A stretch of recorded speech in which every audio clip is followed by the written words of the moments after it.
Welcome back, everybody.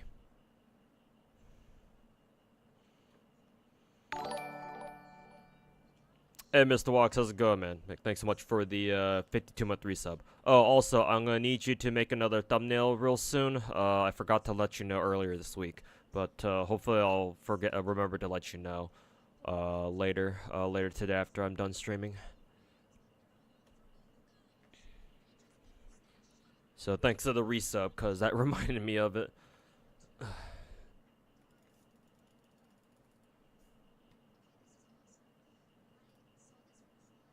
Thumbs, yeah. Sorry about that.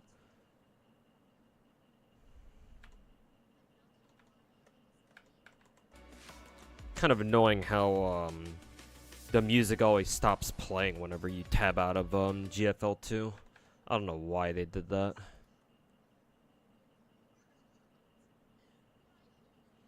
Audio in this game seems a little strange sometimes.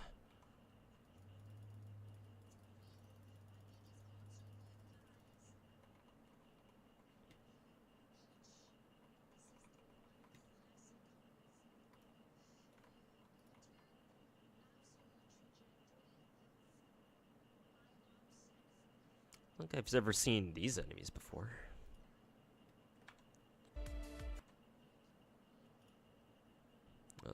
This is with the others.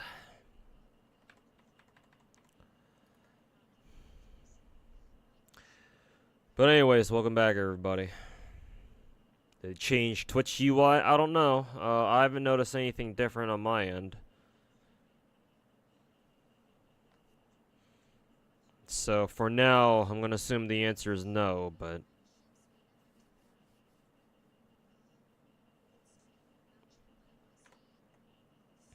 you good, man? Hanging in there. Doing a little better. Not much, though.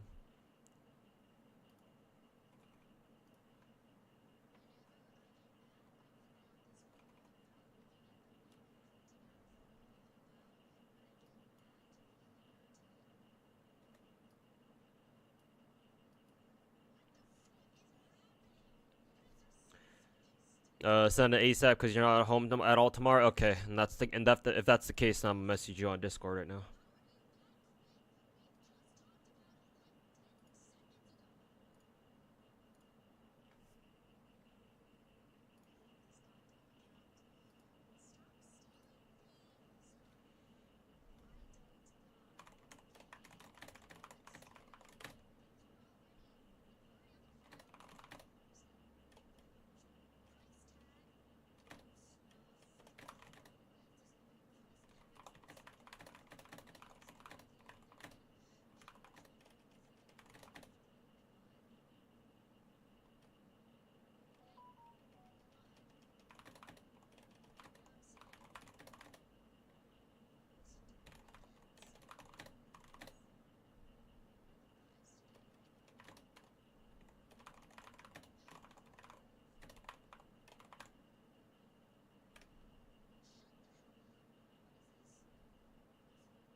Give me a second, just checking some different stuff right now.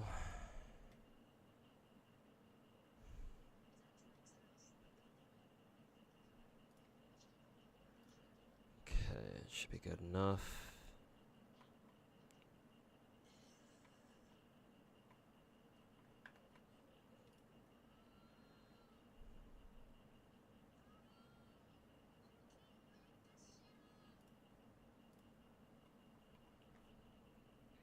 Okay, Mr. Walks, I sent you the instructions over on Discord.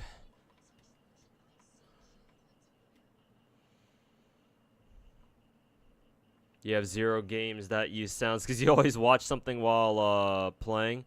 I like to turn off in-game volume if I'm like listening to something else as well. Sometimes I just don't feel like listening to listening to in-game stuff for whatever reason. I just find it strange that for GFL 2, also Full Auto Alchemist, welcome back for 19 months, man. Appreciate the resub. Thanks so much. I just find it strange that GFL 2, for whatever reason, doesn't have like a master volume control. So like if you want to mute GFL 2 entirely, it's like, okay, well you have to turn down all 4 fucking volume knobs down instead of just having like one master control volume thingy where you can just slide that one down. It just mutes the entire game. Like all my other gachas had like a master volume thing, but GFL 2 is like the only one that doesn't. I don't know why that is. It's very strange.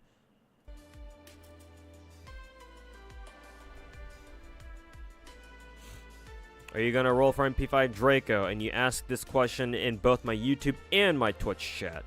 Next time, please don't do that. One chat is good enough. No, not MP5. MP1, maybe MP2 if I feel like it. Also depends on how lucky I get, or how depends on how my luck turns out when rolling for Draco as well. If I get an early if I get an early 5-star, or if I get an early Draco, then I'll consider chasing MP2. If not, then MP1 and, you know, call it a day. And then save the rest of my shit for Zerctoria and Tonelica later in summer.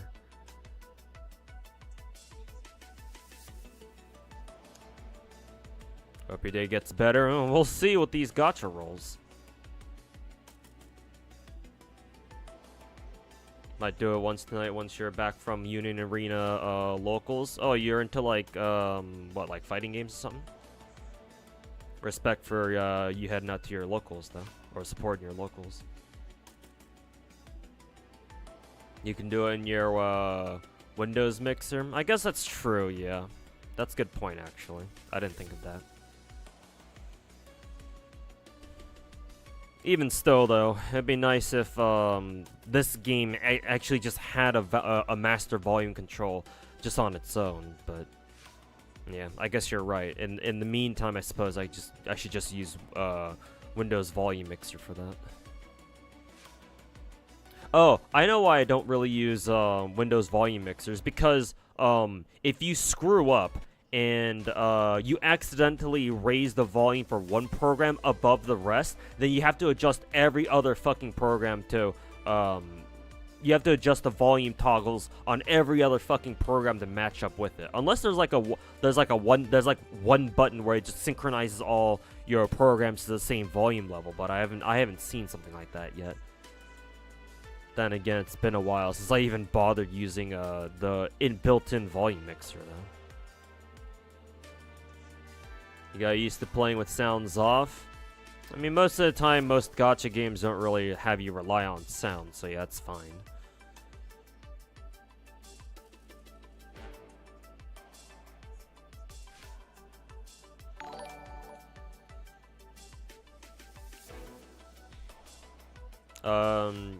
When you asked for advice on Wuwa, I told you to not worry about farming echoes. Any reason why? Well, mainly because the best echoes you want are the 5-star echoes, the gold echoes, in other words.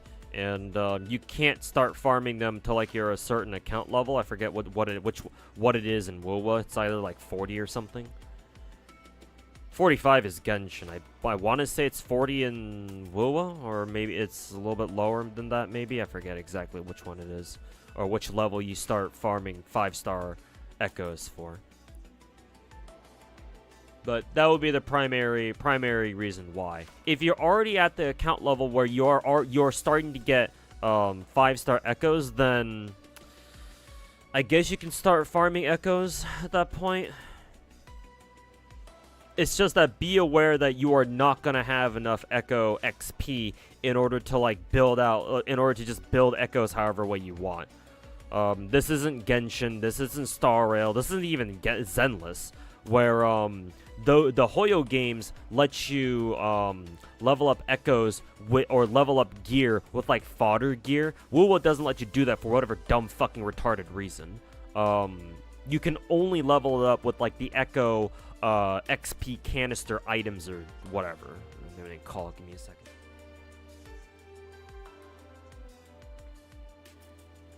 Just a scam call, never mind.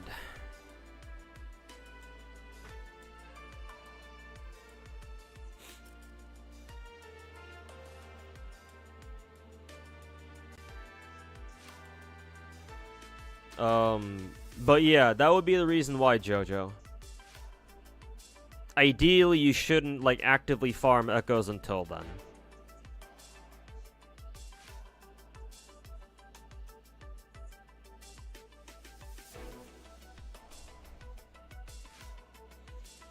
Pretty sure it's 40, and well, yeah, that's what I remember too. I've forgotten when exactly you start, getting 5-star echoes though, so, I didn't want to, like, you know, see, like, oh, this is definitely the level where you start getting them or whatever. In case I'm wrong on that.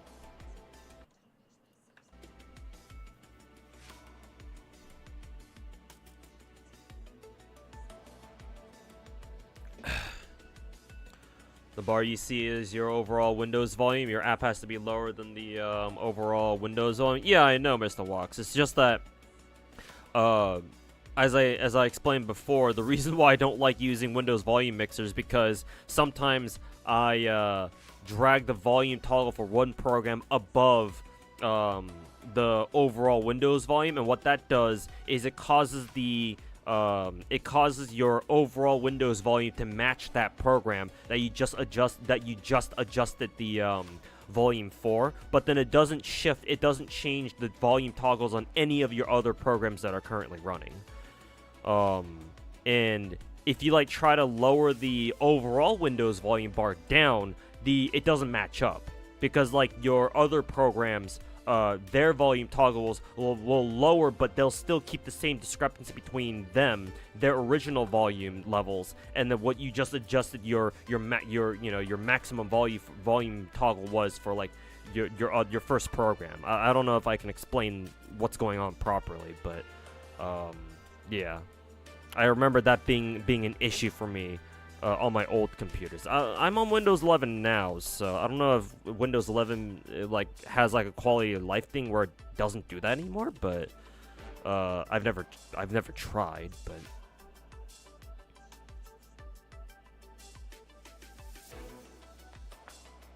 anyways, but yeah, I'll consider fucking using volume mixer anyway.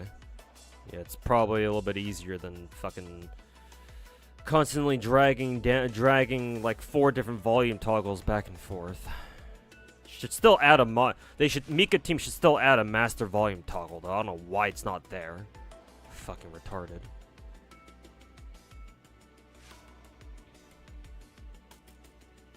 Glow with the rolls. Hey, thank you. I can't read your name, but I appreciate the support.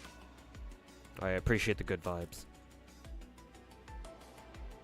Now you know I check both chats. Well, yeah, I wouldn't dual stream if I were to only look at one chat.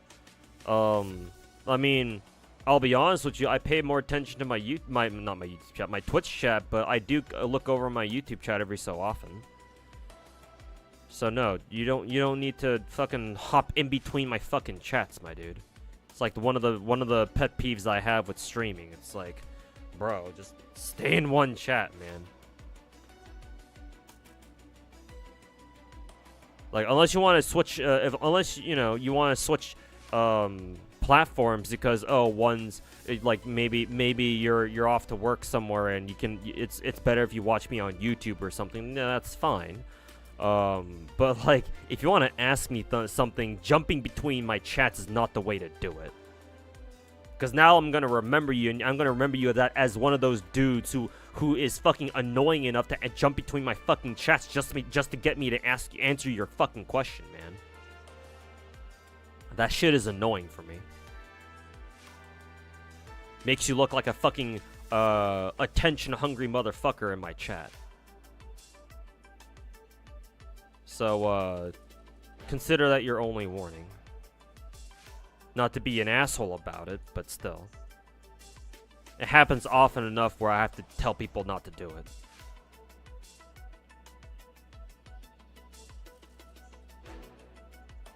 You just reach union level 20 and you did your first rank. Oh, and whoa, okay. What's your goal for HK? Just V0. I don't have the money to fucking chase like V3 or V4, something insane like that. I'm not really interested in that. Like, so far I've been able to get everything, I've been able to do all the content in this game just rolling for V0s, like maybe V1s in the case of WA2K.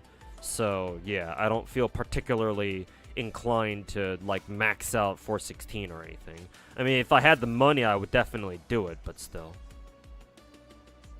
At the moment, that's not possible for me, so just V0. I don't care to get more than that. Because I believe for 416, it's either you get her ass all the way up to like fucking at least V4 or something, right? Like V3 or V4, because that's when she can actually start using her own fucking signature, which is insane to me. But you know, I guess that's how it goes sometimes in this game. Watch your friend do his pulse for some Chinese girl and blow. Oh yeah, Kisaki. To see he was mad, was putting it likely finally witness how how bad the gacha in that game is. Yeah, Size. Yeah, if you don't believe me, yeah. Blue Archive's gacha rates are dog shit. Like technically speaking, the pull rate itself is fine at 3%. That's, you know, it's not bad. But the actual rate up rate is only like 22-23%. Most of your rolls in that game, most of your 3-star rolls in that game are gonna be characters that you didn't want, or you know, at least not the rate up. Maybe you'll get spooked by characters that you did want, which is great, which is fine when it happens. But most of the time, that's not, or most of the time, that's not the case. I got super lucky, and I fucking first multied Kisaki and with that free ticket we got from the game not too long ago too. So I lucked the fuck out. So that means that my funds are secured for the idol girls that we're gonna get in like what 2-3 weeks. Like the idol girls should not be idol Mari and idol Sakurako should not be too far away now. I do want Reijou because I think she's fucking hot, but I don't know. Looking her up, she doesn't really seem that good. So I don't have a reason to pull for her meta wise, and we have the idol. We have the limited time idol girls literally right around the corner, so I gotta save my gems. So I'll take my good luck with Kisaki and fucking run that shit to the bank. I'll just pray that I get spooked by Reijou sometime later, I guess. But yeah, Size.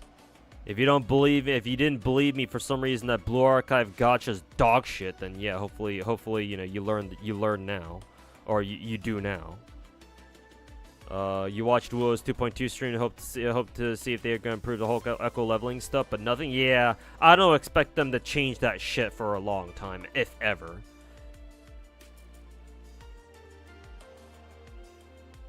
Which is severely disappointing, but hey, like I've already come to accept that echo leveling in Wu is always gonna be dog shit, or it's gonna stay dog shit for quite a long time.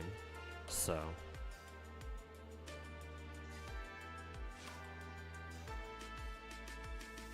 found out today about Wuwa's housing minigame drama. Wish there was more drama like this. Seeing people have meltdowns over the dumbest shit will never be entertaining. I have not heard of that drama yet, so kindly fill me in on what the fuck is going on with that. Hey Roxy, welcome back, man. Hey Kojo, over on YouTube chat, how's it going?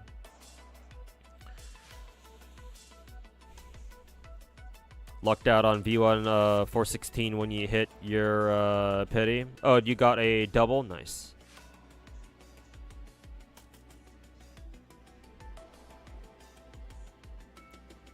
Also, there's a lot of important support characters for GFL2 for this game, like Springfield and Vector. Yeah, exactly. Excuse me.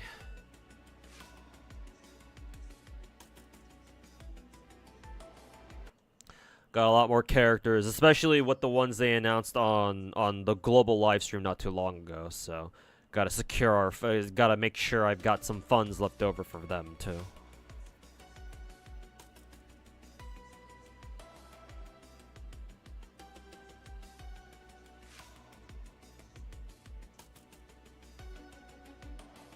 Signature is worthless over getting V6. Yeah, that's what the spreadsheet said too. V3 is nice, big one, so nice place to stop in Planeta. Yeah, I already picked up I pre-picked up a copy of Planeta and got it to max level. And I actually gave it to my, who is it? I gave it to my Sharkry, actually.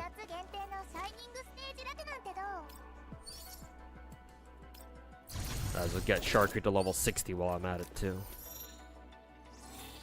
But yeah, I'm gonna take this Planeta off Sharkry and give it to 416 once she shows up.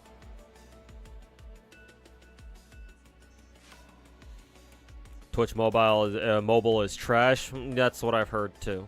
I don't really mind it too much, but god damn the fucking ads, man.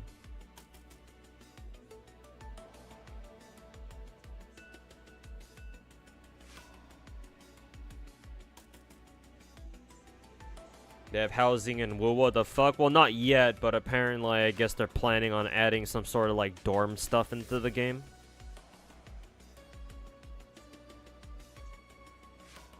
People are mad that something other than a combat challenge might appear in a game. Yeah, that's kind of fucking stupid.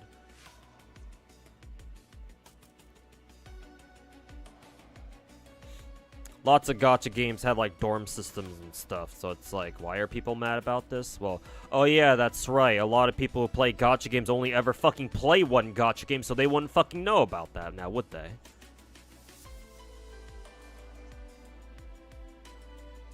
Hey yo, Venera, how's it going, man? Been a while. Hopefully you've been doing well. 416 deserves V6 R6. Yeah, wish I could give her the same treatment too. Problem is, my name isn't Fobmaster, so I can't do that. I don't sit on massive fucking stocks and that just pay for themselves. So,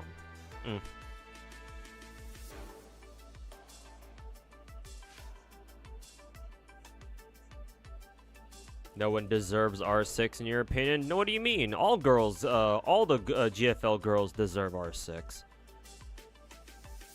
It's just a question of whether or not we're willing to go that far. Most of us aren't, unfortunately.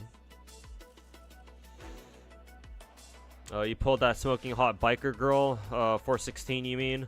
Or they call her Cluckai in this game. I have no idea why the fuck they gave her that name. I think she was called that in NeuroCloud as well, I'm pretty sure. I'm never calling her that. Similar to how, sort of like how, or not just sort of, just like how I'm never calling Tololo that. I'm always going to call her AK Alpha. Yeah, why the fuck did they name her Cluckai anyway? What the fuck? What kind of a name, what kind of a fucking lame-ass name is that?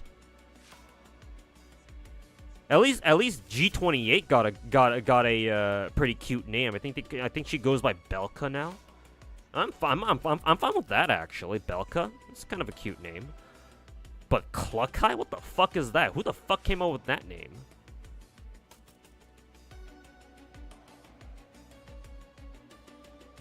Anyways, 416 is meta corrosion, I think, if I understand her correctly.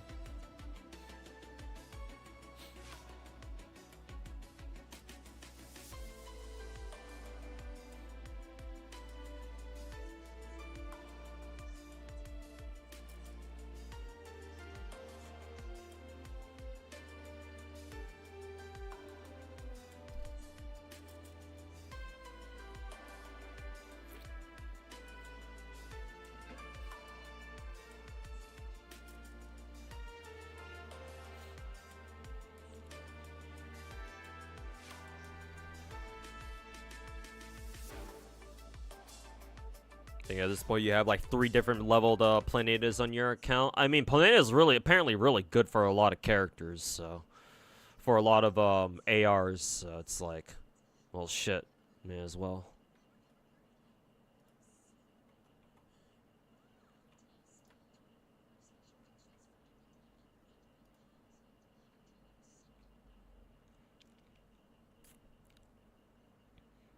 She just straight up meta. It doesn't. Her element doesn't even fucking matter. All right. Well, fair enough then.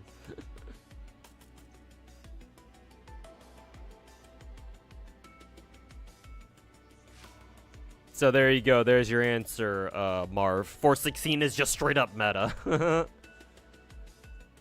I'm assuming she's just straight up the best character in the game.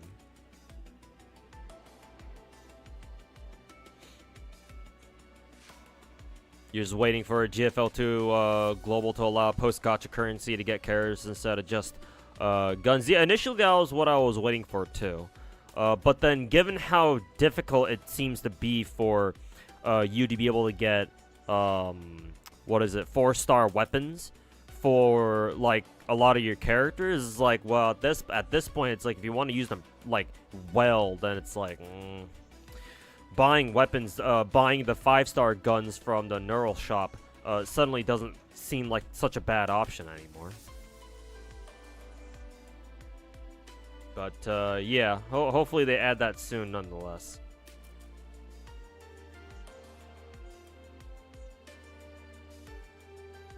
You don't mind the name? I mean, clearly most people don't, but I do. Because I played the first game. Oh, actually, speaking of the first game, I forgot to pull it up. Fuck it. Give me a second. I'm gonna pull up the first game, too.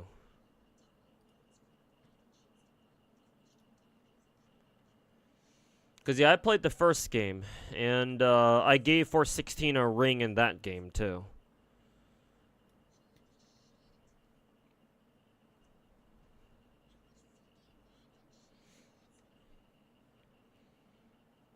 You simp for your SMG tanking queens? Yep, our good old dodge tanks. Well, Vector wasn't really much of a dodge tank, to be honest. Well, maybe she was in the beginning, but, I mean, I don't think they ever gave Vector a fucking Mod 3 upgrade. They did, UMP 45 got one, though, obviously. And she's, what, the best SMG in the game, pretty much? The best dodge tank, at least? If not one of the best dodge tanks.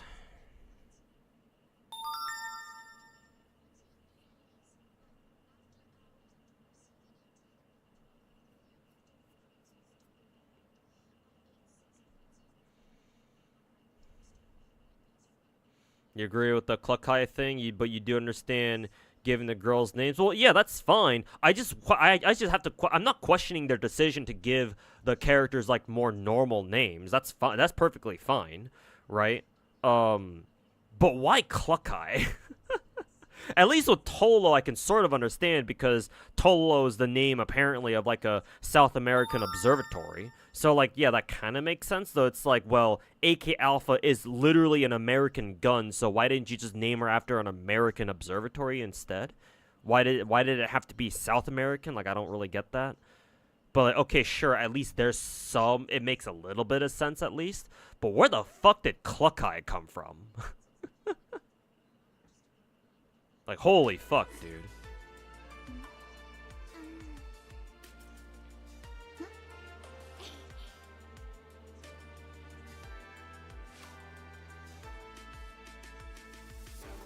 Will be giving us all sorts of elf girls. Yeah, they're giving us like what, at least 2 elf girls in a row or some shit.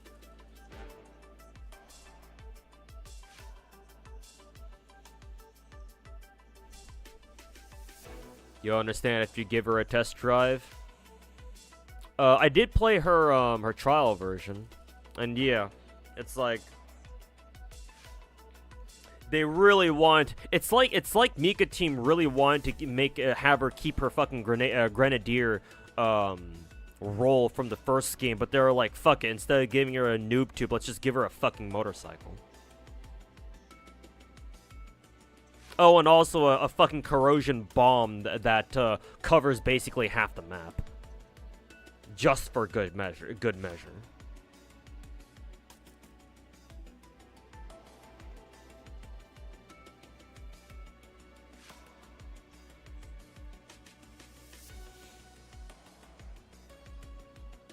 No idea about her new name. It translates to curved or hooked in Polish? Polish? But 416 is German. Excuse me, what? Unless the unless the 416 had like Polish development background, but Heckler and Koch is German, not Polish. So even still, that makes no sense. Okay.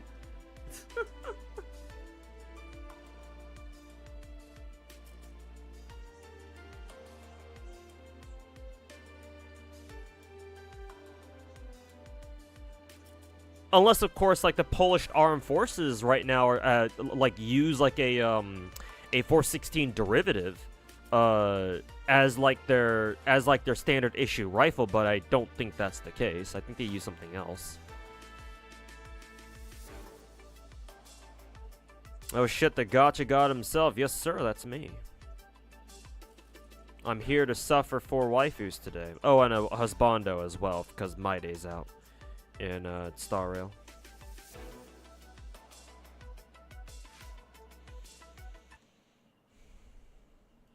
Oh, goddamn, I have to download a fucking 3 gig update in GFL1 because I haven't logged in for God knows how long. Ah, for fuck's sake.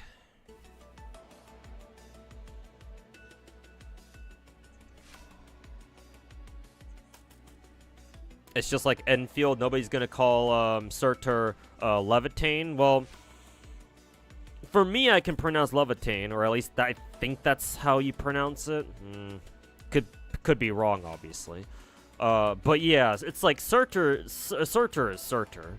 Yeah, I'm not calling her fucking Levitain.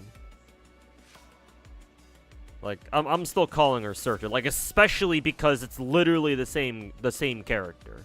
Like, you can argue that, well, you should call, like, for example, Gilberta, or you should call Angelina Gilberta and Enfield because technically they're not the same person, right? Gilberta is just like a clone of the original Angelina, so it's like, okay, that's fair.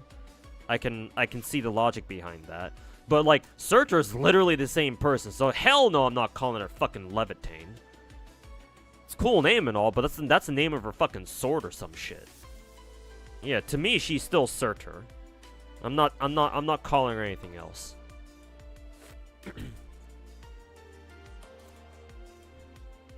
Why they give them names for some characters, but for others, like most in the Gaunt, they still named after the weapons? Well, I think how it was explained to me is that some guns or some of the girls in this game just decided to just keep their old names, like in lore.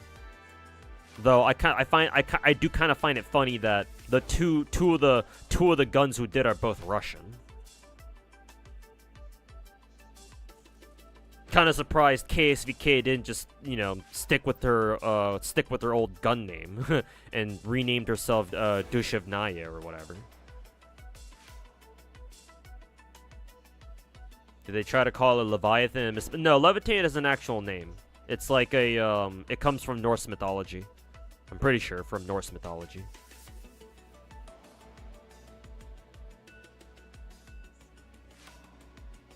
.416 V6 still top tier? Well, yeah, I don't doubt that. I'm not going to be able to roll for that, though. I wish I could, but not right now, anyway. I'll just sell it for one copy of just V0 .416 and be happy with it. But for those of you who are degenning for V6 .416, I wish you guys the best of luck, however. May your rolls be quick and painless. You found it funny they released the office outfit for which character?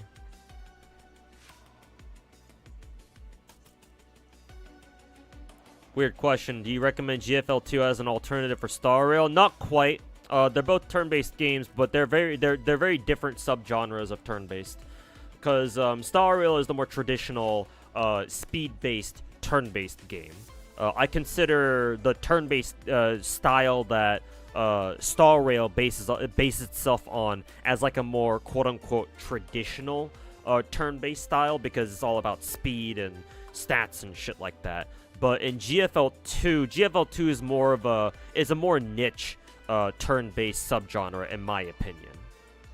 We don't have a lot of like isometric 3D turn-based games out there. Obviously, the one that most people should be aware of is XCOM.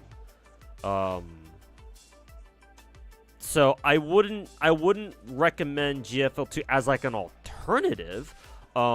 If you're looking for like a similar turn-based style, right? If you still enjoy like the quote-unquote traditional turn-based style of Star Rail, unfortunately you're not going to get it out of GFL 2.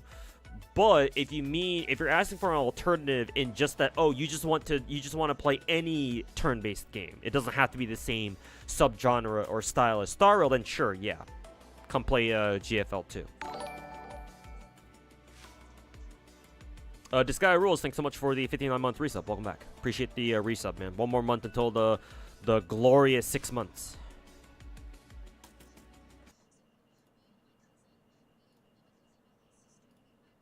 Gotcha, bitch. God, why is my GFL 1 client taking so fucking long to download this shit, man?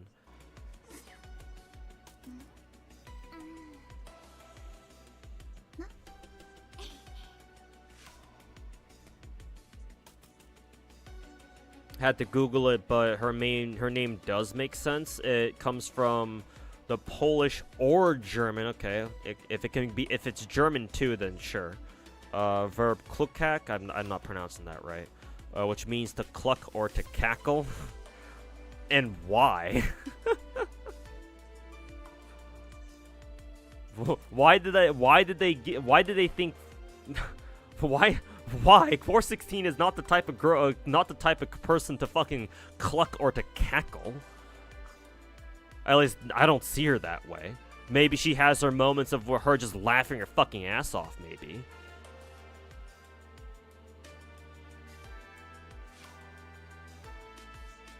But usually she's, you know, pretty 416 is usually pretty serious. I mean, she is German after all, so.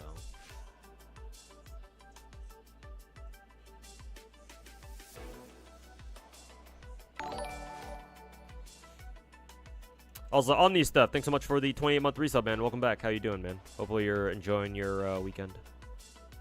No stress over copies. They're getting so many reruns. Yeah, exactly. Yeah, we're getting plenty of reruns, so. Can always look forward to. I can always, you know, fall back on rerun banners later.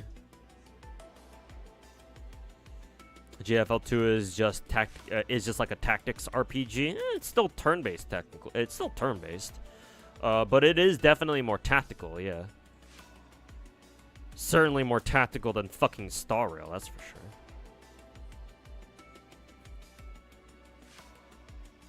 Getting wrecked by Zenless Gacha as usual. Ugh. Well, sorry to hear that, Bubba. Honestly, at this point, I wouldn't be surprised if he just rage quit Zenless at this point. Like, I wouldn't blame you for that.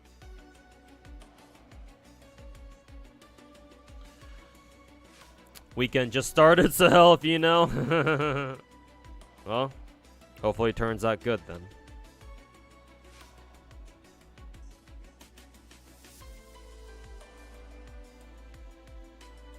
Googling for Levitain led you to Toa Project? Yeah, because that's one of the spell cards of Flanders Scarlet from Embodiment of Scarlet Devil. I'm pretty sure Levitain does come from Norse mythology, though. Maybe I'm getting the mythology wrong. But Levitain is definitely not, like, original to Toho. It does come from... It does have its roots in, like a mythology somewhere. At least I'm pretty sure. I guess I could be wrong about that, though.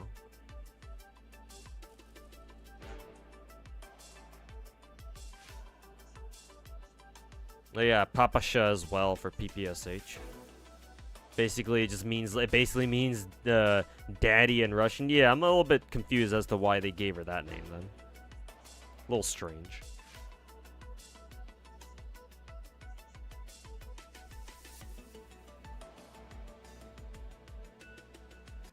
GFL 2 is tactical, and then you just got 416 going zoom everywhere. Alright, 20% left on my GFL 1 update. Why it's going at a fucking snail's pace, I don't know why, but I guess here we are.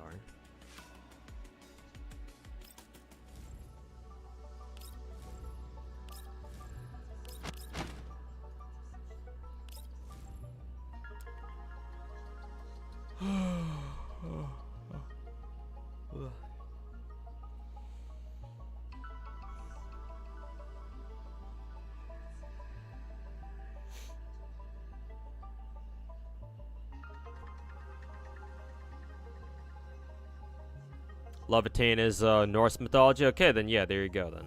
That's what I figured.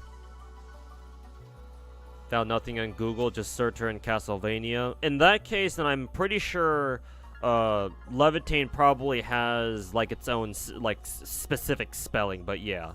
It should be from Norse mythology. So I suggest you just look up, you just Google something like, I don't know, Norse mythology Levitain or something. And hopefully something comes up.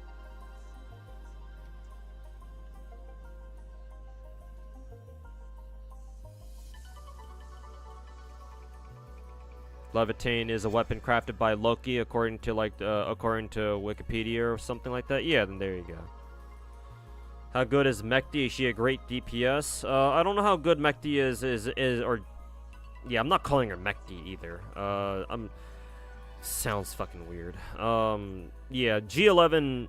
I don't know how good she is in the second game, but in the first game, she's absolutely fucking meta. Like, when she came out in the first game, she was meta, and then she kind of dropped off a little bit when we started getting better ARs. And then she got a Mod 3 upgrade that put her back into the meta again. In this game, I don't know how good she is. Might as well look up the fucking GFL2 tier list then. GFL2 tier list, I don't know, CN. I'm assuming Pridwin has something. Let's see.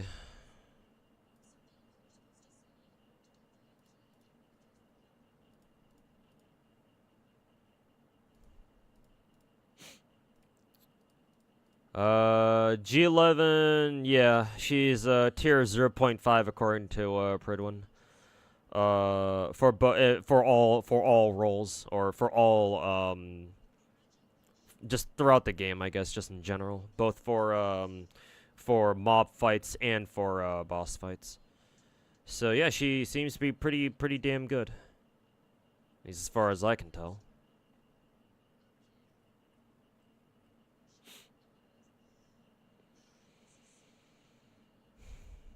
Yeah.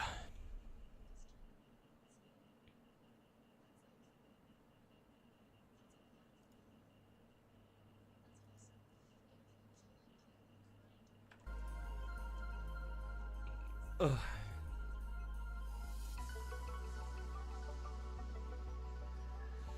Mydei means dreams in Russian. Mega Team seems to have a fucking obsession with giving characters names from other fucking languages. G11 is definitely German. So why the fuck did they give her a Russian name? She's basically useless without without 416. Really? Well, in that case, then what is it? In that case, then maybe Pridwin should have like some sort of footnote that explains that. If that's the case, I mean, it makes sense considering their relationship, but still.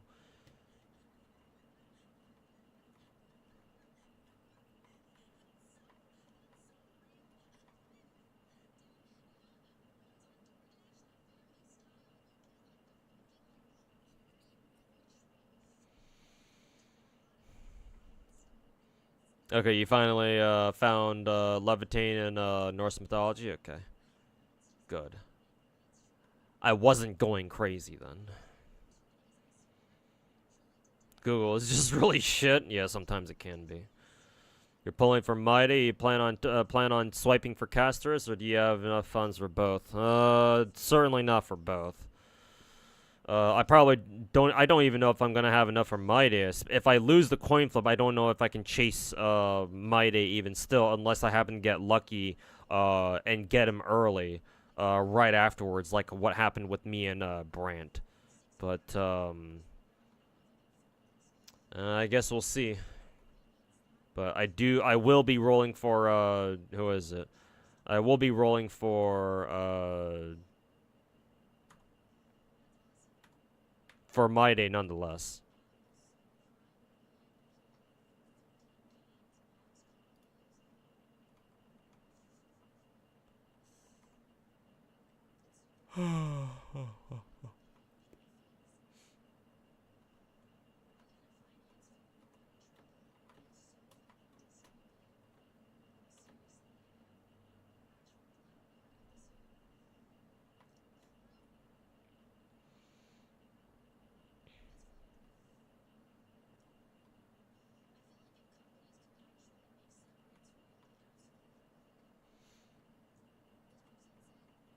I wonder if that's the same spreadsheet that I already have, actually.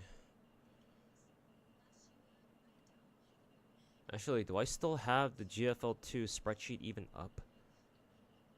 Actually, no, yeah, this is the same spreadsheet.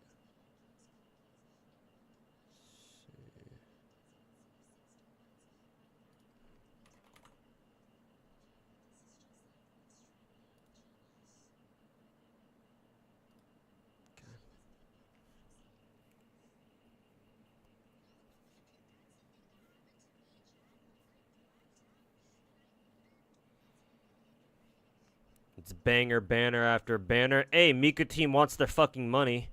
They didn't make enough over on the Chinese server, so now they're starting to. Now they want to milk the fucking global server for all that they're worth. So yeah, man, you should expect the game to fucking milk your ass dry, over the next couple of months. Ain't no getting around that, that's for sure. Okay, GFL1's download is almost done. Fucking finally.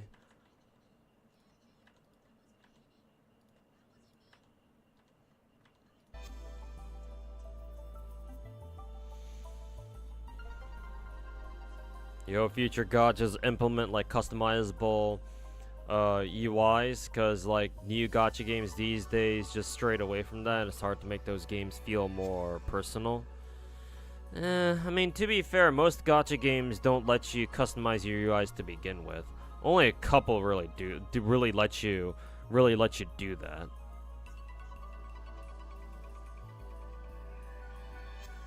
But yeah, ideally, hopefully that's what gacha games start letting you do in the future, but we'll see. Doesn't this game take place in like Eurasia though? Yeah, something like that.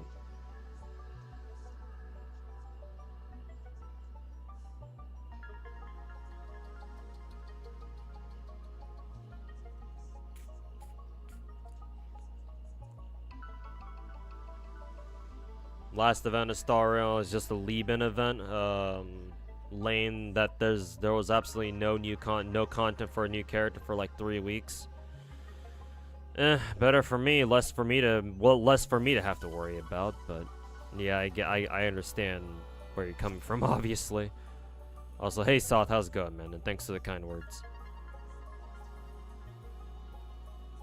Except for Watu-K are all main DPSs in GFL2 AR units.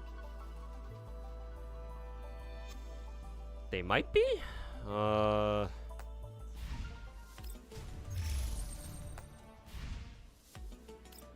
public area.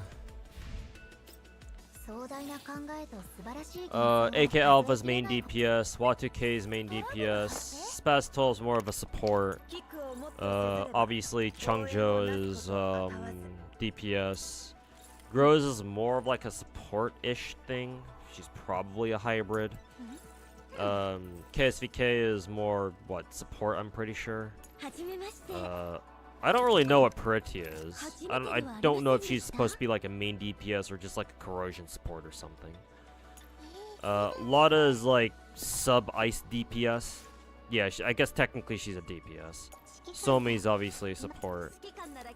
Most in the gun is a DPS too. I just don't know how good she is as a DPS. I think she's like the lowest ranked 5-star in on the tier list. So unfortunate, but you know. Somebody's got to be down there. DPS, obviously. MP7's more of a support, yeah. Type 95. Type 95 is definitely DPS. High mobility DPS. Nemesis is sort of DPS. I mean, she's a sniper rifle. She does have some pretty good support capabilities, though, I think. So she's more of a hybrid, I want to say. I guess technically speaking, Kralik is a main DPS because she's a fucking melee character. So yeah, you'd have to count her. I don't know what Vepli is. Oh, I just pulled her signature gun the other day. I think yesterday. So yeah, now I have to build her, pretty much. G36 is more of a support. basically. DPS. So I guess, yeah, most main DPSs in this game are assault rifles. The exceptions would probably be, what, like WA2K and then the melee characters, I guess. For the most part, and then plus most in the gun, I suppose.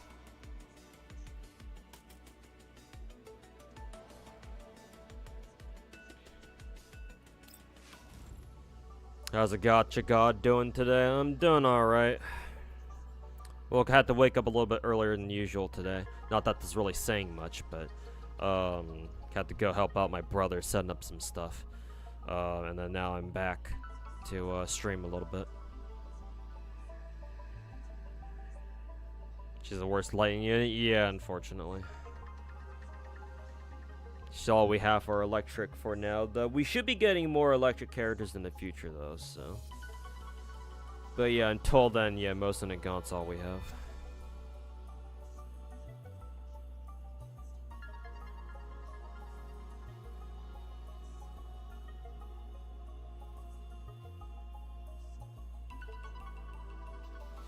As a GFL2 newbie, what's the biggest differences between this game and GFL1? Well, GFL2 is actually playable.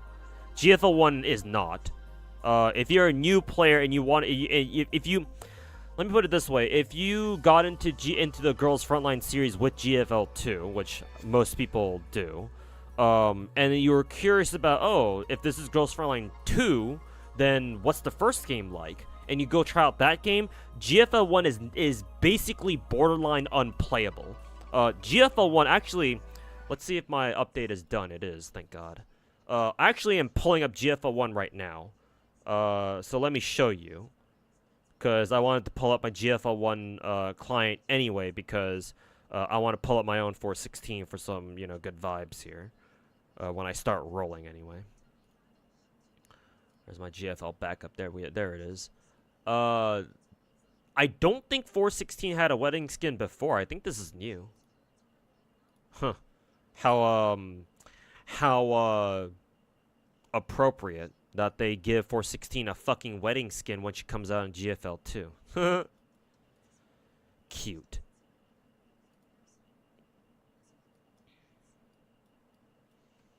Well, here's one of the main differences. GFL1 has a fucking dog shit skin gacha. But hey, the skins in this game are pretty fucking fire, so I'm not gonna lie, I paid for some of these skins myself too. I'll just roll, and this is just on the off chance that I get lucky. Yeah, as if. Imagine getting lucky on fucking GFL1 skin gacha. What a fucking joke.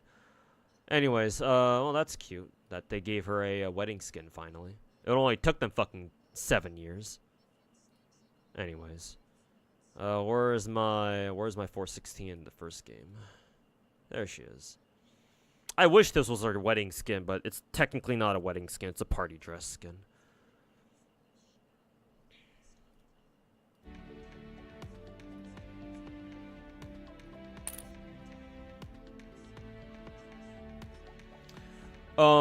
Anyways, to give you a serious answer, GFL1 is this very weird hybrid of, like, a turn-based game, and I shit you not,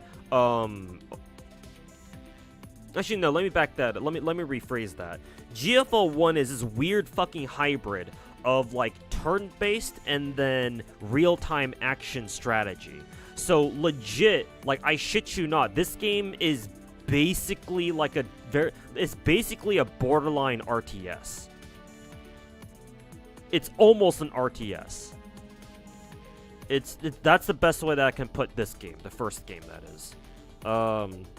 GFL1 is weird, and it's super to your average to like the average casual. GFL1 is complicated beyond belief. Even after 6 years, I still don't really know what I'm doing in this game. Because all I did was really just follow guides and fucking, you know, YOLO my way through everything. Luckily, I was able to do most things. But then, just the way this game works and how events are set up are just so fucking annoying. That I finally dropped this game last year because I was like, ain't no way I'm gonna fucking keep this shit up. Especially not when I know for a fact that the second game is gonna come with a global at some point. And sure enough, I was right. GFL 2 ended up showing up last year in December, a couple months ago. So I was like, well, shit, and there you go. No reason to play the first game anymore for the most part.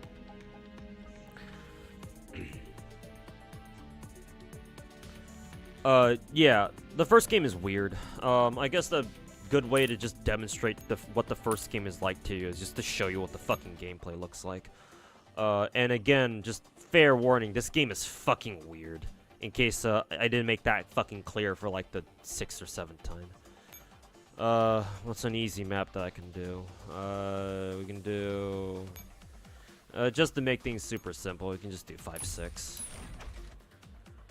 Actually, no, we don't have to do 5-6 actually. Let me back up. We can go do like, I don't know, 0-2. 0-2 is a fan favorite, I'm sure. I'll just deploy that team there. Deploy. Oh yeah, that's right. Probably don't even have like a properly set up second team. Do I even have a second team that I can set up here? Echelon formation. Can I just set up teams here actually? Yes, I can. So that's good. Drop you.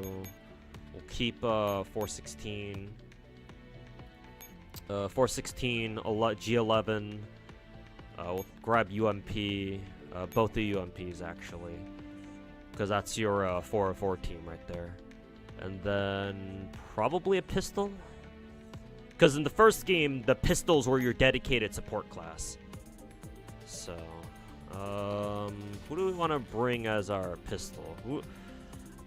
I'm almost forgetting who our meta pistols were. I know they were P22 for sure.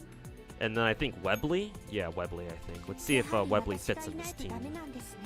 45, 9, G11, 416. Technically, Webley is fine here, but... just because my team formation OCD is kicking in. We'll drop Webley and replace her with somebody else. Another pistol that has like proper tiles for the 416 team. Oh right, P2000, yeah. P2000 should be good enough. Let's put her in the back. Then we'll just deploy them here. Yeah, there we go. So this is what the gameplay looks like. And see if you understand anything of what's going on.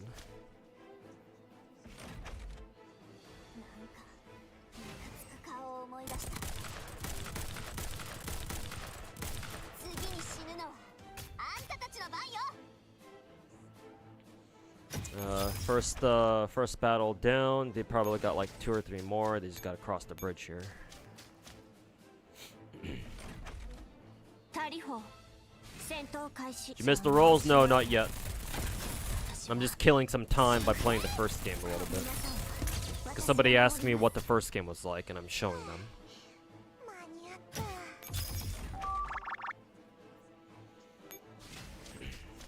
And turn ends, and then on this map, enemies don't move for whatever reason, so... it just goes back straight to our turn again, and then we should be able to capture the enemy HQ and beat the map.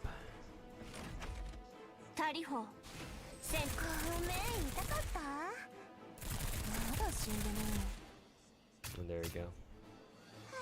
Well, I try Codename Cedar Red Archive. Is that the other game that apparently the Blue Archive devs are like working on? I think somebody brought that up to me like last weekend during like one of my last streams. I'll try looking it up to see what it's about. I have no idea right now. I have to see what it's like though. Anyways, so yeah, that's the first game. Oh, looks like my VSK background's kind of fucked up there. So, yeah, so let me just go back into the map here, just to explain this in a little bit more detail. So, GFL 2 is... Why did it zoom in like that? GFL 2, or not GFL 2, GFL 1 is, like I said, a weird hybrid of this like turn-based and real-time strategy game. You have maps. Every single fight. I don't know what I was trying to say there. Every single fight is like a map, basically. And maps can be fucking wild sometimes. Don't look up what ranking maps in this game look like, just for your own sanity. But you know, the main phase of GFL 1 gameplay is like you have maps like this where you have these helipads, or you have a HQ, or most maps have HQs that you have to defend. If enemies capture your HQ, it's game over for you, and you immediately lose the fight. So don't let them capture your HQ.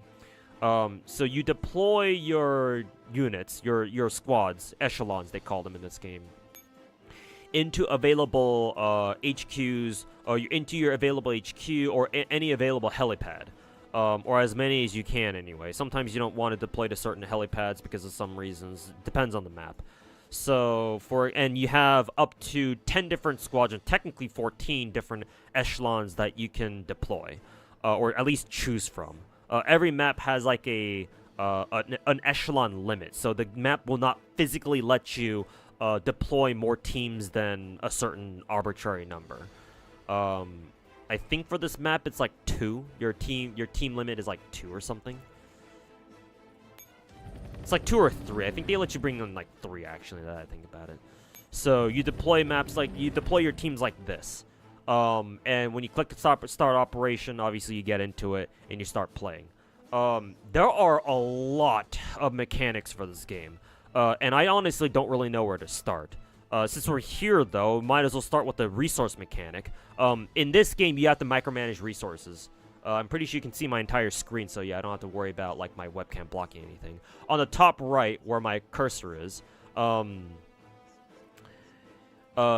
these are your resources. In this game, you have 4 separate resources: manpower, ammo, rations, and parts. You use these resources to roll for characters. If you guys know about contact collection or other sorts of other gachas where they have a construction style gacha, that's what GFL 1 has too, a construction style gacha. And you use 4 different resources to craft different in order to use different recipes to craft different guns. Not a guaranteed chance, of course. It's still a gacha after all, but that's how this game works. The advantage of a construction-style gacha is that, assuming you have enough resources, like I do, because I haven't really played this game in the past year, then theoretically you should be able to get every single character in the game. Except shotguns. Fuck shotgun gacha. Fuck the heavy gacha. Heavy gacha can burn in hell. But other than shotguns, you should be able to get every character in the game. But whenever you're not rolling gacha, when you're actually playing the game, all of your echelons require resources. They mainly use rations and ammo. I think when they initially deploy, they also have an initial like manpower cost, but that's the only time you spend manpower to deploy units. That's the only time you spend manpower in battle, is when you initially deploy units, I think. Otherwise, the main resources that they take up are rations and ammo. And you can see how much ammo and rations they have by these 2 circles, the blue and the yellow circles that are partitioned up into different like segments. I believe each team can hold up to like 10 rations and then 5 ammo. If either of these resources completely run out, they can no longer fight. If you try to fight with them, they will automatically retreat. Technically, I think you can still have them fight, but they just won't shoot. Especially if they've run out of ammo. If they've run out of rations, they just straight up don't engage enemies at all. If they run out of ammo, but they still have rations, then I think they do technically engage, but they will literally sit there not firing. Like, they cannot shoot back because they have no ammo.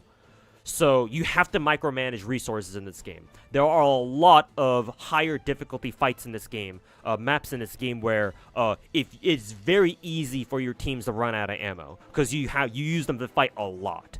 And so a lot of the strategies for a lot of event maps for this game, especially the harder ones. You have to map out your routes and make sure that your teams land either on like a resource node where they can pick up free resources, or they land on they step on a friendly helipad, because that's how you resupply them.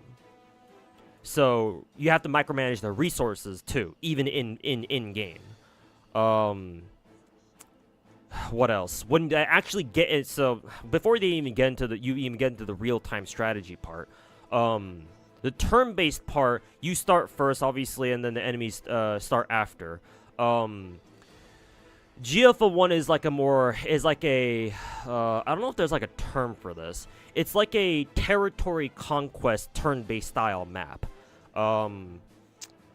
I'm sure there are other turn-based games out there that kind of operate in a similar way, where it's like, oh, you send out units to like capture territory, right? And you try to control more territory than the enemies do, or whatever. It's kind of the same idea in this game, just in its own weird fucking way.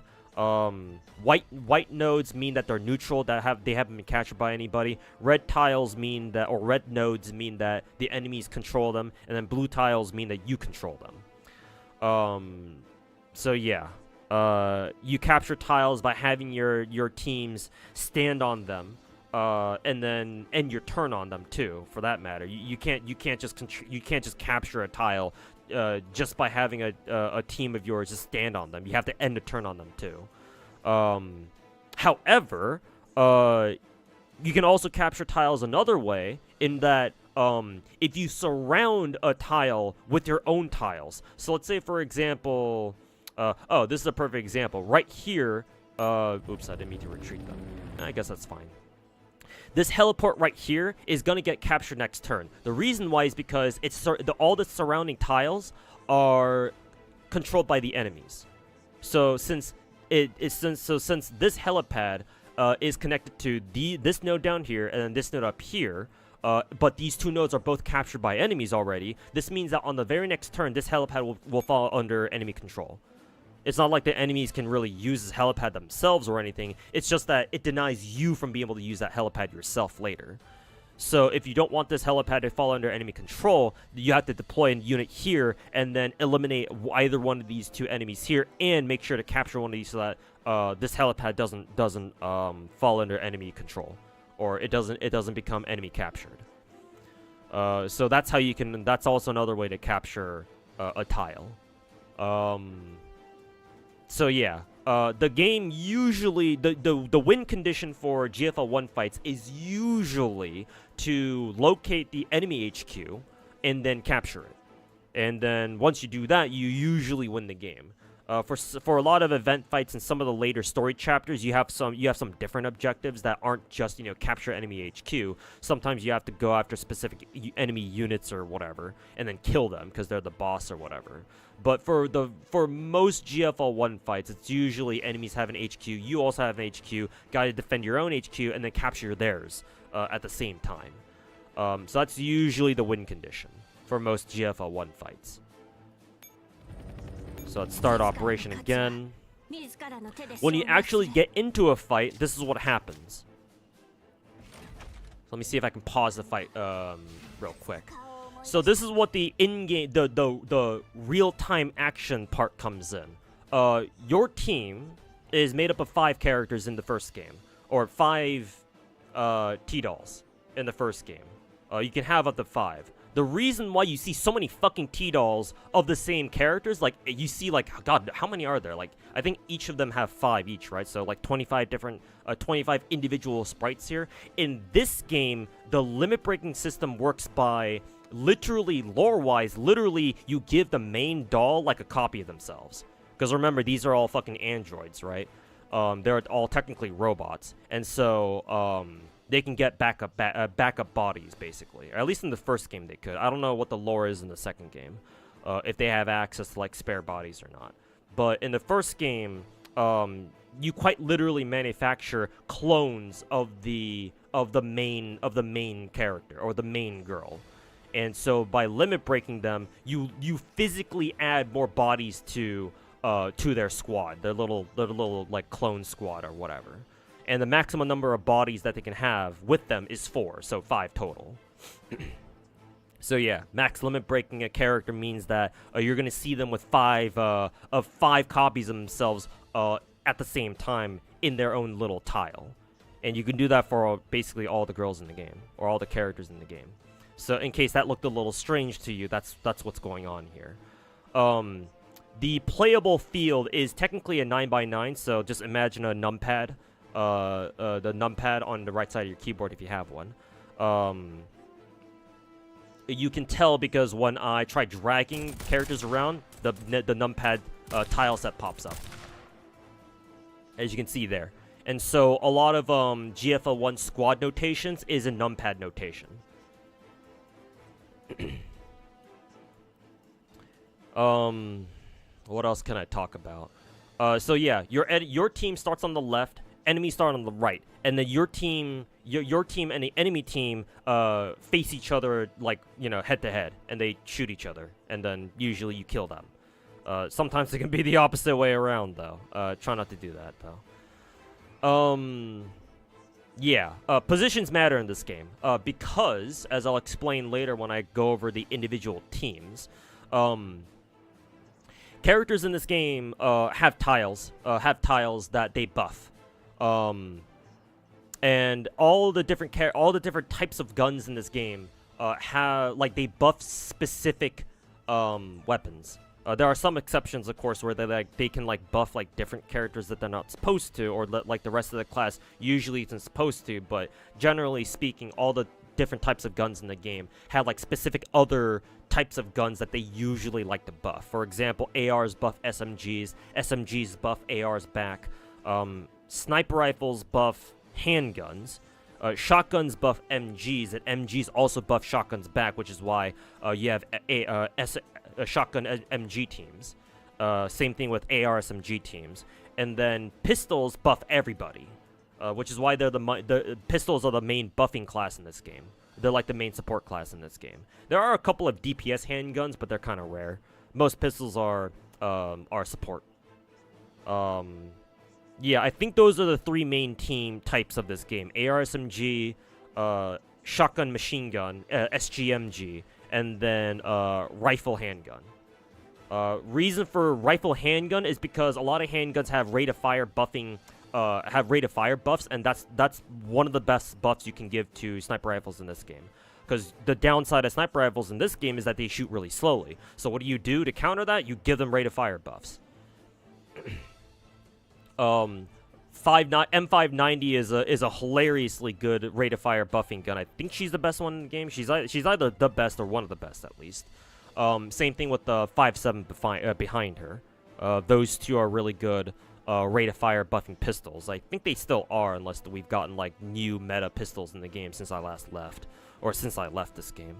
P22 is fucking meta. I don't know if that's changed or not, but she's still really fucking good. I would expect so anyway. P22 is probably legit broken. So yeah, rifle handgun teams typically have two or 3 handguns, usually 3 handguns, and then two sniper rifles in the back positions, usually on 1 or 7, one or 7 spots. And yeah, the pistols kicking their buffs, they buff the sniper rifles, and the sniper rifles just demolish everybody. Or at least that's the idea. And that's kind of what you're seeing here.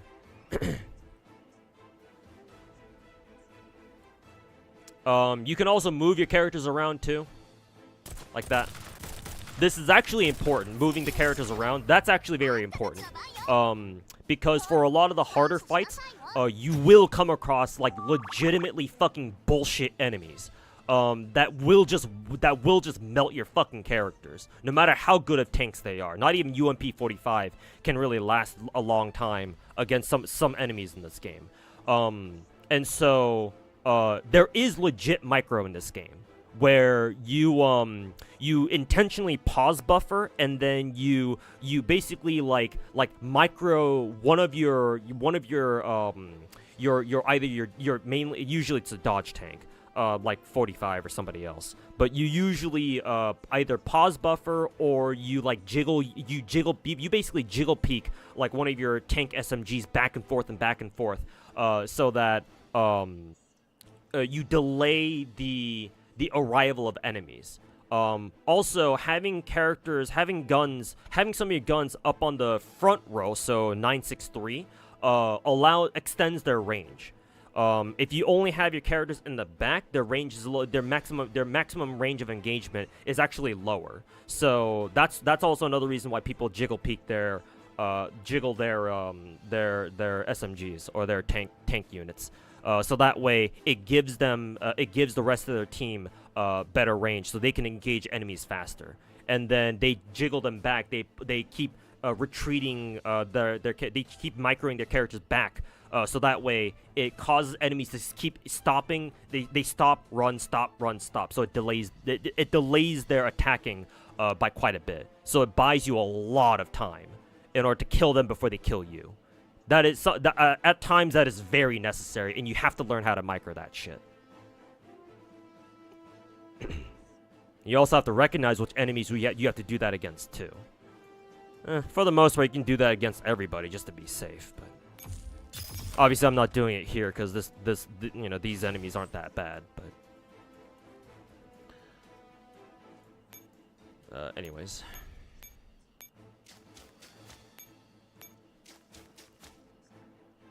Oh, right, you have action points as well in the turn-based stage. Every helipad you control, including your HQ, is it your helipad? I think it's, or no, is it your helipad? I think it is, actually. Every helipad you control, I think, gives you an extra action point, I think.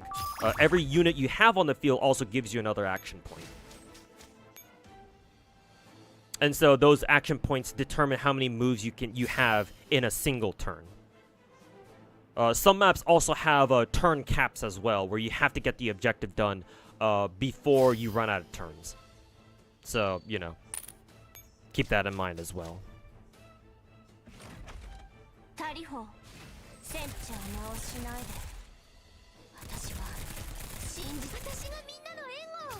Obviously, with the 404 squad, they're the classic AR SMG team, because both the UMPs obviously are SMGs, and G11 and 416 are both ARs, and I have P2K down there for pistol support. There are some unconventional teams where you don't have to run pistols. A lot of the last few maps that I remember playing for event maps in GFL 1 before I quit use a lot of pure AR SMG teams. So like, if I were to pull up an example here, if I remember even. No, not rifles, ARs. Oh, right. Gotta get rid of these. So, like, you would put an M4, where is AR-15? You'd put an AR-15,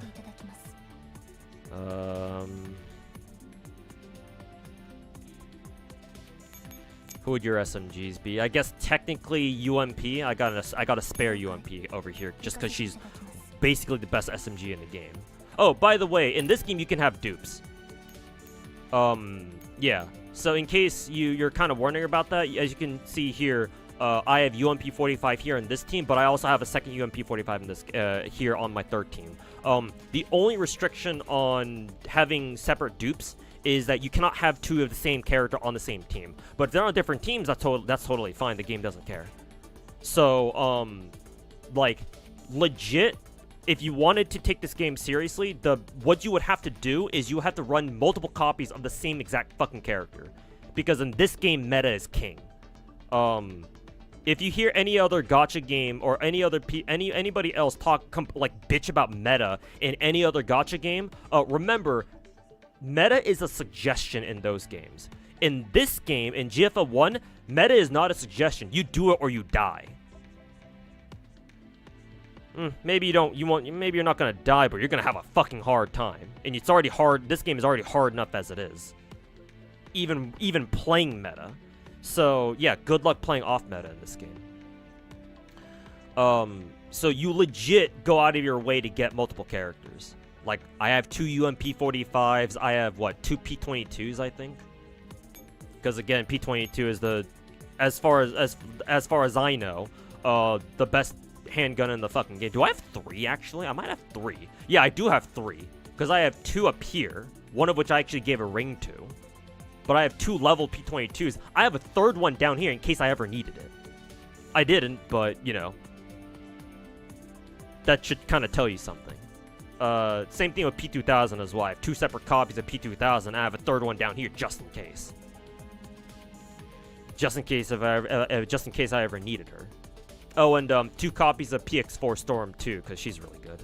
Oh, and 2 copies of 5.7, because she's also really good too. Or at least back in the day she was. I don't know how good she is these days. I don't know why I have 2 copies of Mark 23 though. I guess it's just I guess it's only because she's cute. Anyways, what was the? Anyways, back to fucking trying to remember what my last ARSMG team was. Oh yeah, we bring fucking Ro. Was it Ro? I think it was Commando. Commando 9 that we brought in here for this team instead of UMP actually, because Commando 9 mod 3 is also one of the best SMGs in the game. I think she just got announced for a CN recently too, so good to see her back. But yeah, you'd run something like this, like double SMG basically, and I think you run triple AR. I forget who you'd run as the 3rd AR though. Maybe G11, I guess technically, because G11 mod 3 is also like one of the best ARs in the game. So technically, you would run you would run G11 actually. Oh, that's right. Chungjo is in the first game too, and she was extremely good in the first game too. There was like I remember one of the last events I played, she was the hard counter to a very specific type of enemy that showed up a lot, and if you didn't have Chungjo, they were a bitch to deal with. So you brought Chungjo specifically to fucking murder those assholes. So I guess your setup would look something like this, I guess. You can see the tile sets here, as you can see the tile sets here. So yeah, you would run something like this, I guess. Actually, instead of Commando 9, you would run a more appropriate SMG. Something like GS9, I think. Did they announce GS9 for CN? I think they did. Let's see. Actually, no. Did I drop UMP by accident? I think I did. Yeah. So instead of Commando 9, we bring in JS9. And yeah, this will make more sense for this team, because JS9 actually has a good tile set for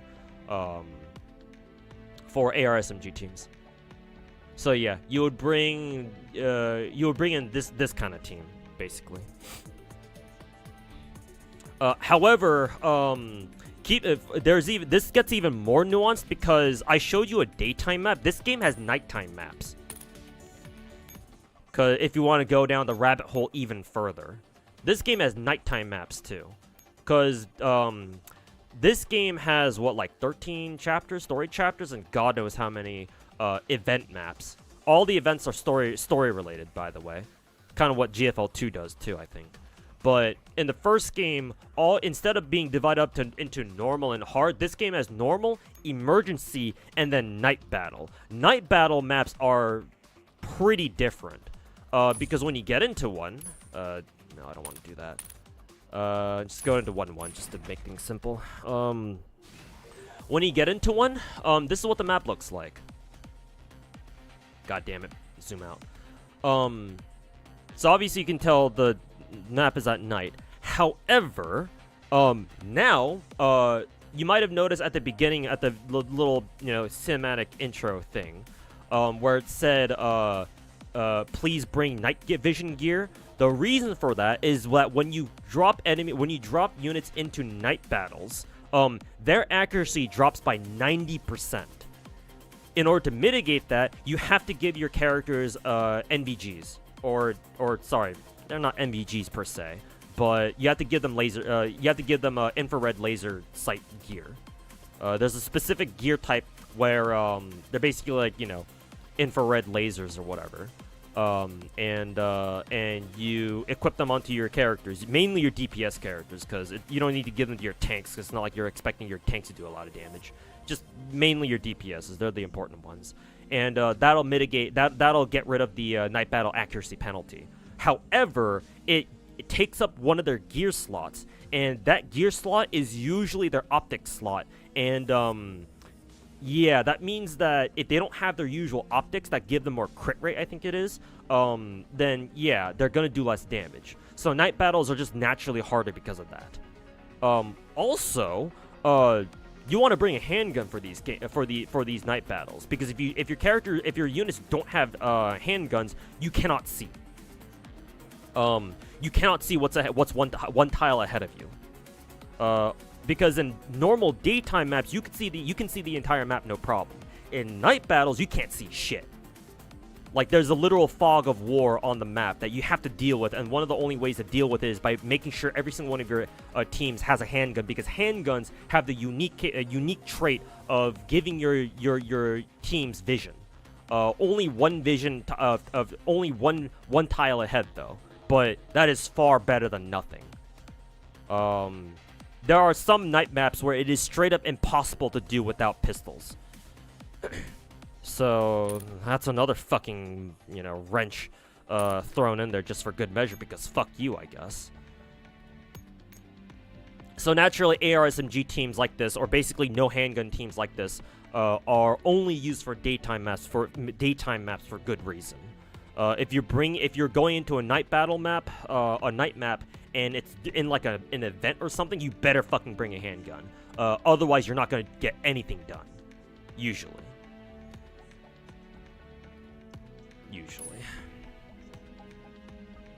Oh, and also there's the fairies too, but god, that's a whole nother can of worms. Fuck. Oh, and also, there are the fucking Sangha's fairy units too. These guys, or these girls, I should say, came in way later. Because when the when GFL 1 first came out, these units were actually your enemies. But then as the game story developed, I don't know what happens exactly because I didn't pay attention to the story. You either beat them or you convince them to join your side or whatever, and they do decide to defect, and now you control them too, which is pretty cool actually. It's just that I don't know if GFL 2 has really showed them at all or whatever.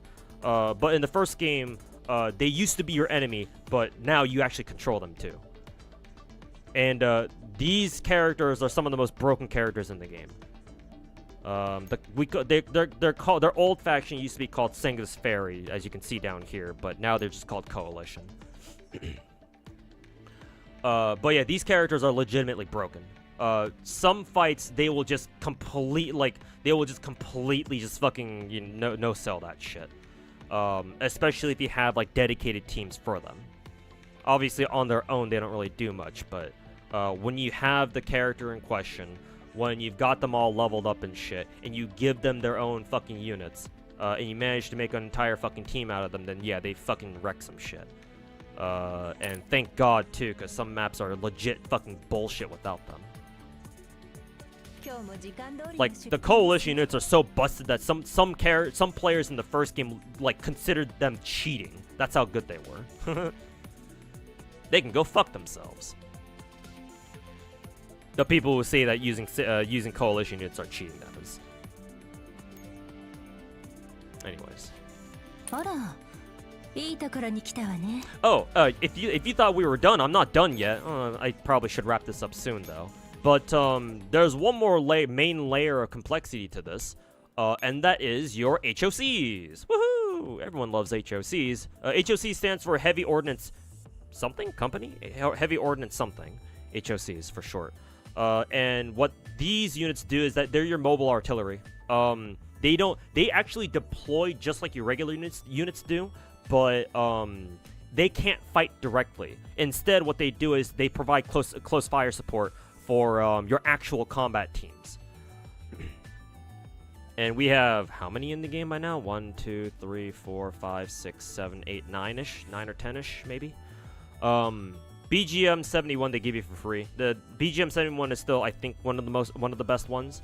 They're certainly a lot. Well, they're certainly the most useful a lot of the time because their main thing is that they destroy shields that enemies might have. And so if you see a shielded enemy, you just drop BGM-71 onto the field and have them get in range, and they just murder their shields. AGS-30 is like a debuffing ordnance, or is like a debuffing artillery squad. I think they debuff enemies' accuracy, I think, so they can really save you in a pinch. If you're up against enemies that like hit really hard, but they're really susceptible to like accuracy debuffs, then yeah, they can really save you there. And then 2B14, I forget what they did. I think they're long-range fire support because some HOCs have longer range than others. I think AGS-30 and 2B have like 3 tile range, whereas BGM-71 only has 2. Something like that. I think you use AT4 from time to time. Only on occasion. I think I've only ever used like maybe Mark 153 and maybe QLZ at some point, like once or twice, but the first 3 are the ones you're going to be using the most. That and M2 on occasion as well. Anyways, long story short, this game is a fucking vibe, and not in a good way. This game is some shit, bro. This is an old school gacha for fucking sure. Most GFL 2 players, most new age gacha players in general would not last a fucking day playing this game. This game is some shit. This game is too complicated. It's too fucking grindy. And at this point, it's too fucking old for people to get into at this point. Not to mention, the main story for this game actually ended. It legit ended. And it's still going on because I think they're still writing some side stories for it or something like that. So it's still around, but its main story is already concluded, which is why GFL 2 exists, because GFL 2 I think takes place 10 years after the main events of the first game. Enemies to lovers, yeah, you can kind of think of it like that. I mean, literally, yeah. Enemies to lovers. You can even marry the Coalition girls too. I mean, you can clearly see that I did with Agent and Alchemist, because those are my 2 favorite Coalition girls in the game. I think I was considering marrying Scarecrow as well, but I haven't given her a ring yet, or I ended up not giving her a ring before I left, unfortunately. Maybe I should just give her a ring just because.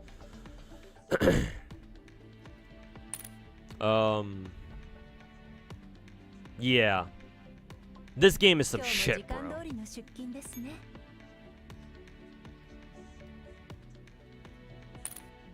Holy fuck.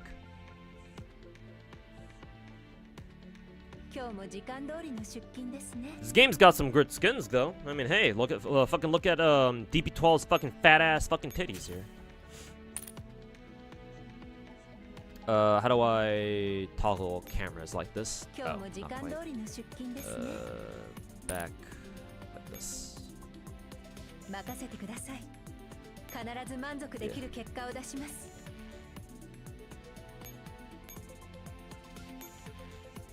Yeah, the skins in this game are fucking wild. You'd be surprised that with the kind of skins that this game has, that this is a Chinese game. I don't know how they fucking get away with this shit. Even the censored ones are still kind of like, oh goddamn. Actually, nah. The uncensored skins are still way better, obviously. Duh. Didn't need me to tell you that.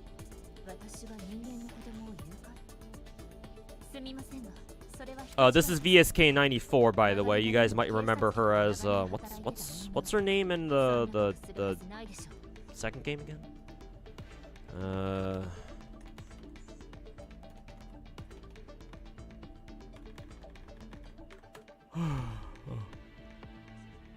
What's the name of the first game? Oh yeah, Niketa. Yeah. Yeah, this is VSK from the first game. Let's see. Oh, by the way, the cheerleader skin she has in the second game, it's based off her lolly skin in the first game. And yes, you heard that right. It was initially meant for her lolly version in this game. Because GFL 2 puts out lolly skins every Children's Day, which is what, May 5th, I think. It's an Asian thing celebrating Children's Day.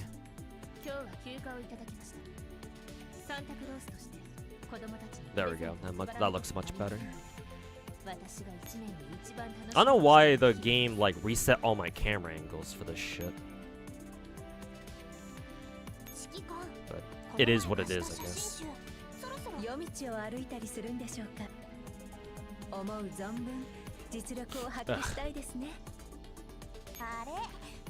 Oh yeah. How a Type 89, my beloved.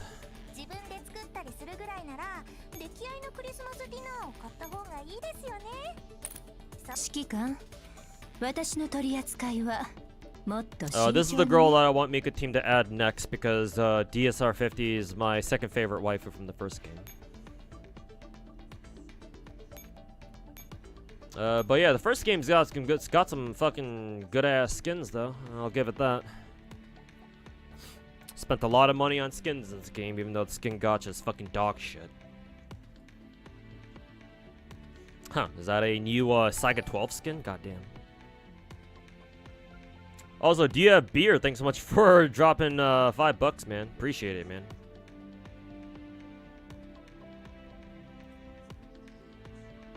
It definitely looks weird. This game, it takes a lot of getting used to. This game is fucking weird. Yeah. In terms of gameplay, it's kind of like FGO where there's not really a game like it. Yeah.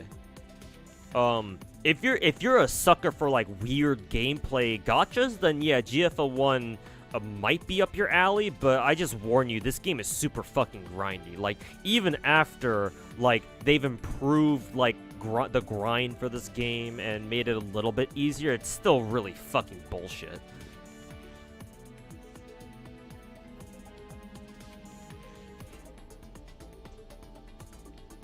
GFO 1 looks like a web browser Genshin minigame. Effectively it is, but like it is like this minigame, this web browser minigame is like not quite literally 10,000 times harder than any new age gacha. Like, I play GFL 2 after GFL 1, I'm just like, bro, GFL 2 is it. GFL 2 ain't shit.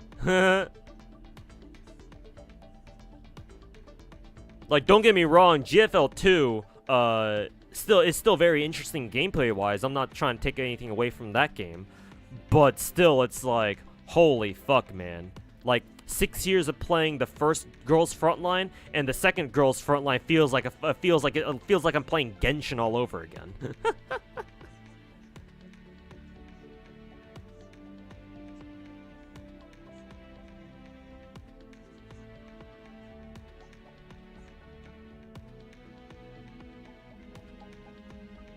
Lolly skins on Children's Day, really? Yeah, that's what they do. Classic Gooner skins for money. I mean, hey, they understood the assignment. Hey, I'm just glad that in GFL 2, they don't fucking charge you out the ass for skins anymore. Thank God. At least now it's just like a flat price, or like you just buy like a pack of credits or whatever, and you can exchange credits for skins that way. Because I think technically, if you do it that way, it's cheaper. But still. Anyways, let me pull up 416 real quick. Where's 416? Gotta make her my secretary. Let's see here. Filtered by AR and Live 2D. There we go.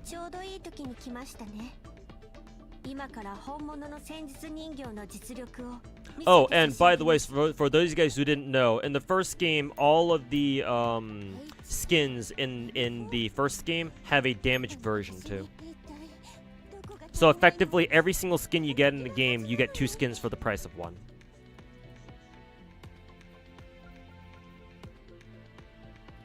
However, I think I like 416 in her default party dress outfit like this a little bit more, a little more though. Shit, I didn't replace her. Fuck.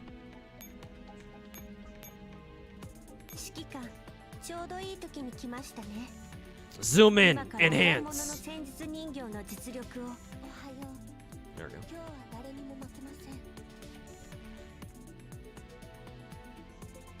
Thank God, fuck Nikkei gacha devs for making you roll gacha for it. I mean, hey, as a GFL 1 player, like, I look at Nikkei's skin gacha, I'm like, so? Oh, I only need to pay $60 for a skin quote-unquote gacha? Alright, sign me up. I'm used to paying $400 or $500 for skin gachas. But yeah, ideally, skins shouldn't be locked behind gachas at all. So that's why I don't really have a problem with people complaining about skin gacha, because yeah, skins shouldn't be paywall behind fucking gacha mechanics. That shit is fucking retarded. Characters being paywall behind gacha mechanics is bad enough. Anyways, let me mute the first game. Let's start rolling for a GFO for 416, because I've already stalled this shit for God knows how long. We'll just have 416 like just hanging out down the bottom here, I guess. I'll have the star rail screen kind of like shrunk down that much too.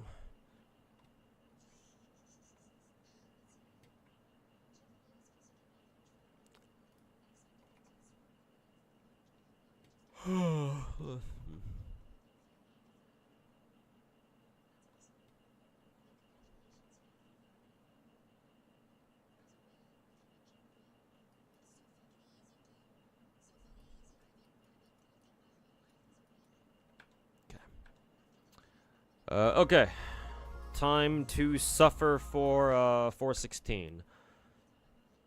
I pray that the fact that I gave her a ring in the first game will give me good vibes of pulling her real quick in the second game too. So here we go. Hey, 420 Blaze it Gacha, how's it going, man? Thanks so much for the 17 months. I didn't see if that was a gold pull or not. It looks like it wasn't. So we can just skip that shit. Woohoo! Yep, caught. What's my number one game now? Number one game? It's still probably either between Zenless and Wuwa. I think I'd say at this point I give Zenless a slight edge over Wuwa.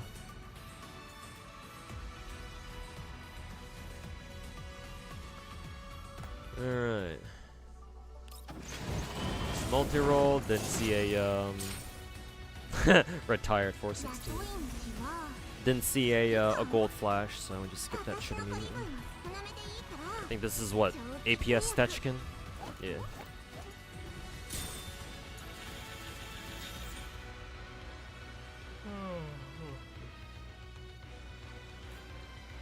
Yeah, Will was coming to Steam.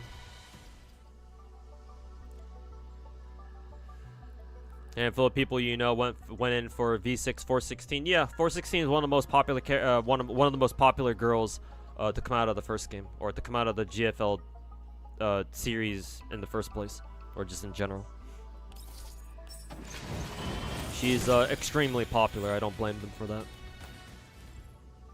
Everybody loves 416, including me.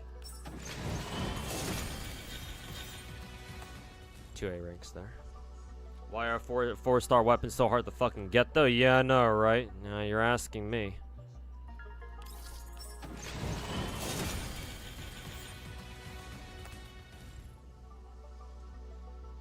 Popular is completely broken. Yep, it's all about that fan service.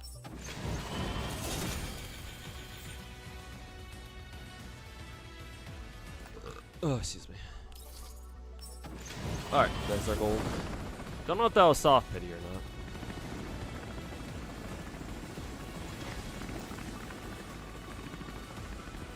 Purposefully aim for 4-star weapons because it looks realistic compared to like the 5-star future aesthetic. I mean, what you can do is you can just another APS if she's on rate up.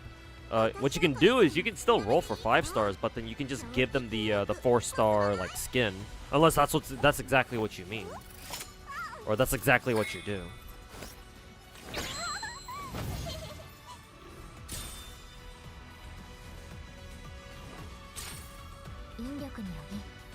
Yeah, AK Alpha. At least it's AK Alpha though, so.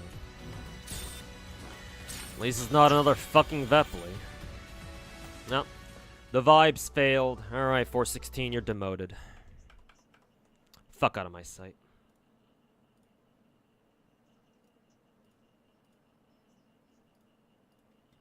Later, bitch. I don't think being on Steam will help its population at all. It's just such a weird decision to put there now. Because people are just going to use Steam CCU. I don't know what CCU means as ammo. Yeah, I do agree. I don't know why they're deciding to put WoW on Steam now. I guess just to make it a little bit easier, I guess? I don't know. I mean, to be fair, there are quite a few people who exclusively use Steam, so I do expect them to pick up a few more players, but yeah, I don't think it's going to be anything major. I guess it's just, what, goodwill, I guess? Does Steam even exist in China? It might. Yeah, I would assume it has to, yeah. Because they play Dota 2 in China, I'm pretty sure, so yeah, I would assume they have Steam over there. So, yeah, I guess they can pick up, like, a lot more Chinese players, I guess, but...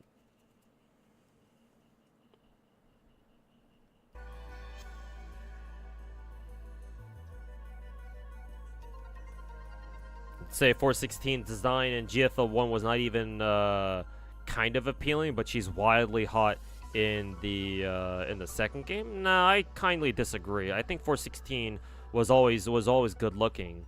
And a good waifu in the first game. Like, remember, her tagline came from the first game. The whole, I'm all you need bullshit. So people liked her a lot even back then. Myself included. It also helped that she got a ton of fucking skins in that game, too. So to me, 416, it's like, yeah, it's 416. What'd you expect?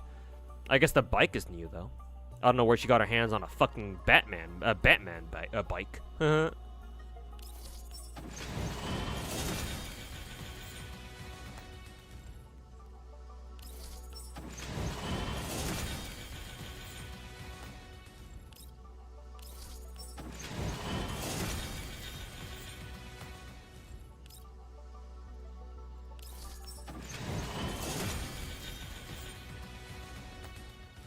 You wish Gachas had more Gachas had GFL2's weapon skin system? Yeah, that'd be cool. But you know, of course they wouldn't. Most Gachas wouldn't do something like this.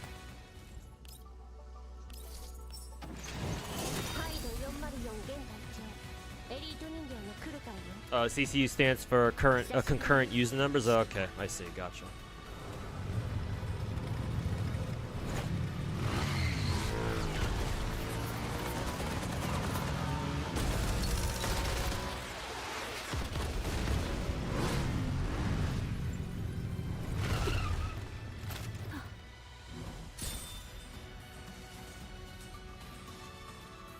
If they put the 416 ballroom skin into this game, it would print money. Well, why even stop there, man? I mean, GFL 1 just released 416's wedding skin, so at that point, you might as well put in her fucking wedding skin, too.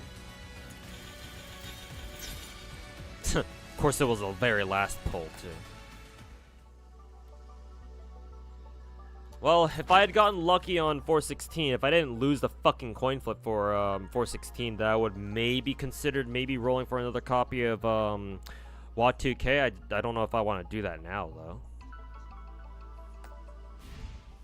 I don't know what WOT 2K's like next like really good copy is anyway, so. Well, at the very least, I can be happy with another dupe of AK Alpha at the very least. Again, at least it's better than fucking Vepley,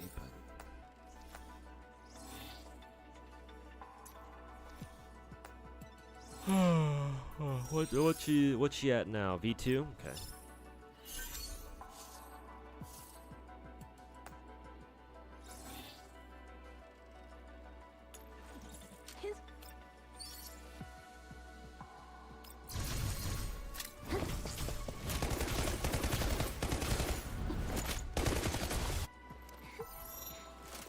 God, it's so weird seeing a fucking sightless 416.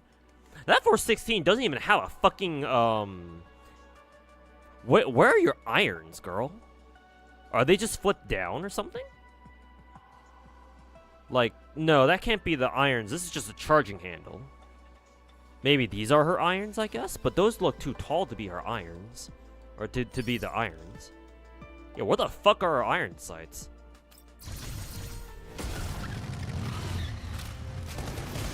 No, this is just her, this is just her gacha animation.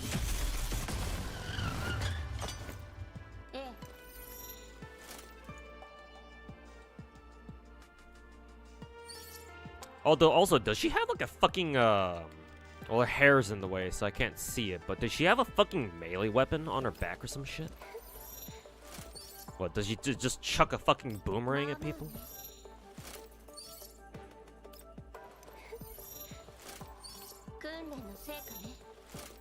V1 is good, V2 gives her 3 intercepts. Three intercepts sounds nice, actually.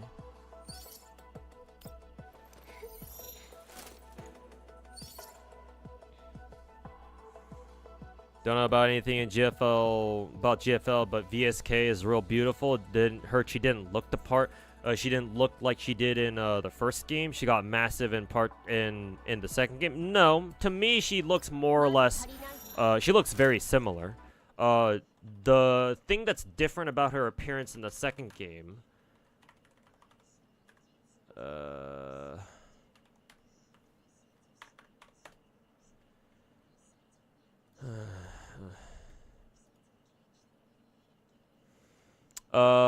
is that her hairstyle is a little bit different. Other than that, no, she's the exact same. I don't think she had like a widow's peak hairstyle in the first game, but she does in the second game. And she always had huge fucking tits. If that's what you mean by she got massive in the second game. No, she always had huge fucking tits. So I don't know who these people are who are saying that she didn't look she doesn't look like what she does in the first game. Like, if there's anybody in GFL 2 that doesn't look like what they looked like in the first game, that would be KSVK. Or she goes by Dushiv Naya in this game. Because, like, lore-wise, apparently she just straight up got a new body now. Like, she's been through several different bodies, so apparently it shouldn't be that surprising.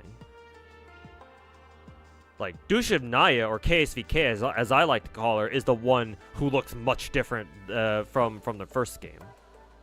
To the point where I didn't even fucking recognize her when, like, she was initially announced. But, no, KSVK, or not KSVK, VSK is still more or less the same. Just a slightly different hairstyle. And then we can grab, Sharkray's copy of Planeta, just give it to, 416 real quick.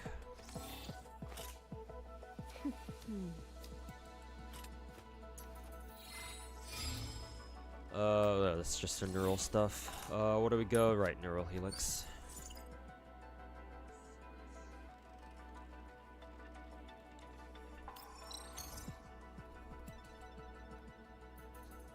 Alright, take care of Joja fans. We'll see you next time, man. Have a good one.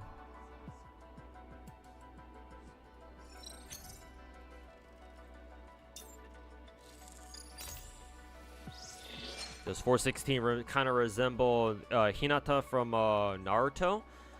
Similar hair, I guess. Kind of. I guess you could say that both of them are more soft-spoken isn't the word for this. They're both quiet for the most part. Because 416 is very like she's very German, where she's all about business for the most part. Very serious and shit. So I guess that too. I guess I don't know.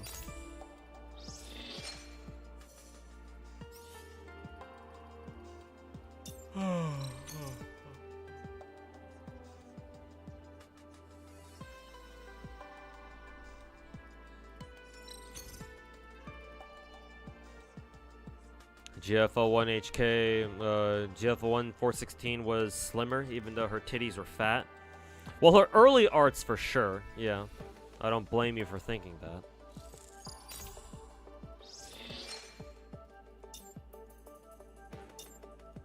Okay, still need 3 more of these things, the basic fucking info cores. Always good to see them always running out of fucking basic info cores, that's for sure. I'm gonna have to look up what her preferred keys are.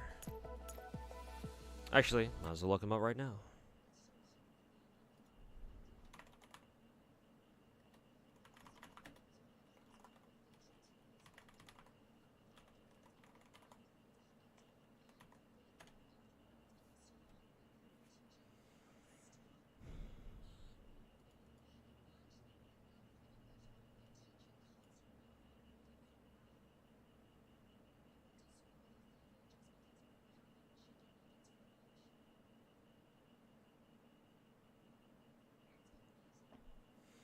Recommend keys, one fell swoop, strong support, and then limit break.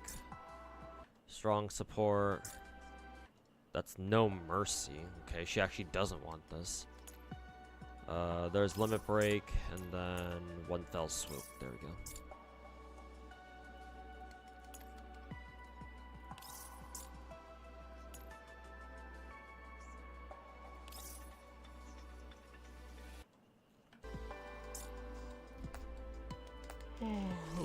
I'll give her the last one when I unlock it later. And I believe she just wants a corrosion boost. Yeah, when dealing corrosion damage, blah blah blah. Double attack, double crit. Let's see, double attack, crit rate. This is double attack. Double attack. Actually, no, this is the wrong set, so I gotta change this shit anyway. Let me see if I've gotten like a good muzzle, like double crit attack. This one's actually not bad here. This one is attack, crit rate, attack percent. Double crit, no attack though. Double attack. Double crit, double crit.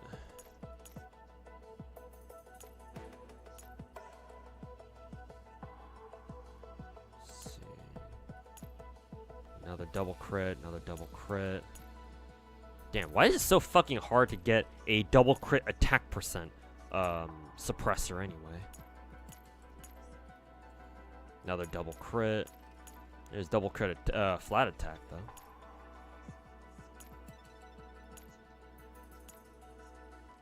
Another double crit with no attack.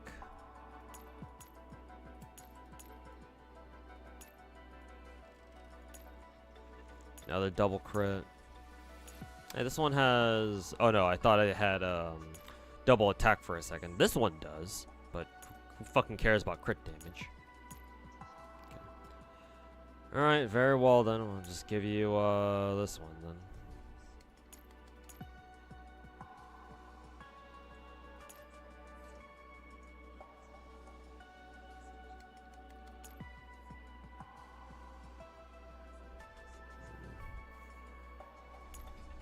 Yeah, I think this is still better, because you want to prioritize double attack on that one on 416, so no crit damage, I guess. See you later, y'all. All right, Mr. Walks, thanks for hanging out, man. And yeah, we'll catch you next time.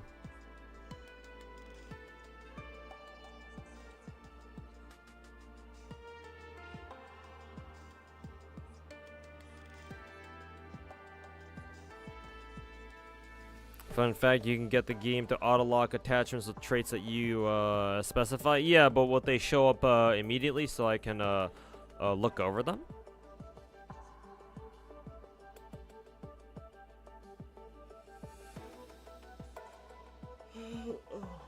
Oh, God, I'm so out of it. Let's see. I gotta change this. Hopefully I have some corrosion boost items for, or some gear for 416 at this point. Here's double attack health. That's nice.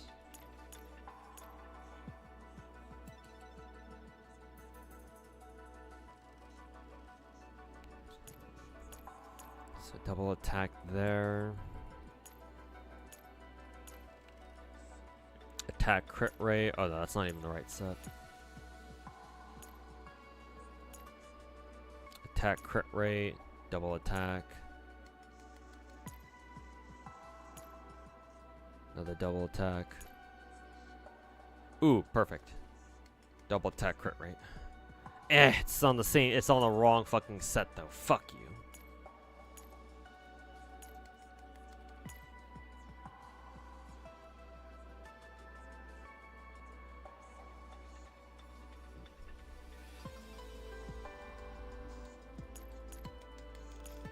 So I think the best we can do for now is just give her a double attack sight for now. Yeah, like this one. Wasn't there one where it had double attack and HP boost? Or HP percent?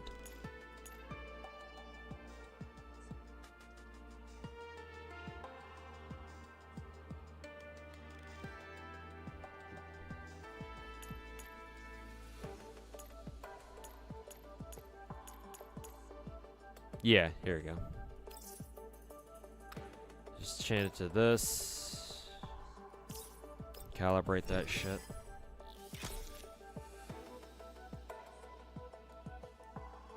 Think the locked attachments show first. Oh, okay, in that case, then yeah, that's a good thing to do then. Not sure if I'll ever get around to doing it myself though, because I'm fucking lazy. But.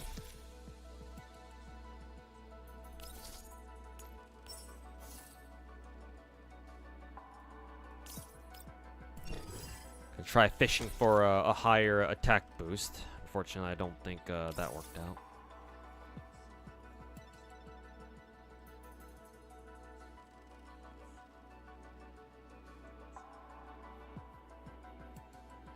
Did that even change at all?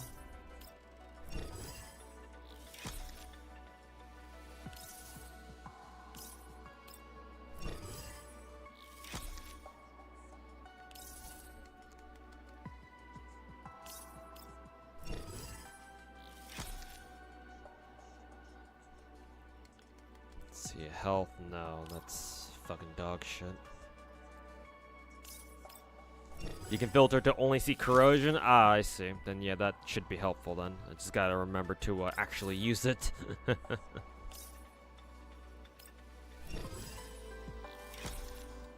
Hey Max, how's it going, man? Just saw my polls. Sorry you lost to 50-50. At least it's AK Alpha. Yeah, at least it's AK Alpha. Can't be too mad about that. I think I'm actually okay with this. 7.5, 40 plus 48. It's alright. Could be better though.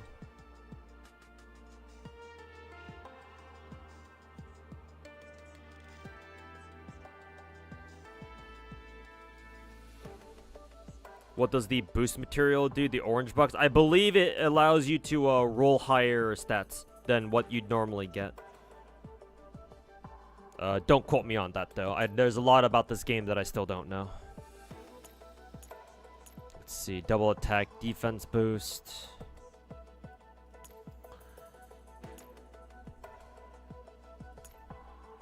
This one has crit rate attack boost, actually. I'm kind of tempted to give 416 that one.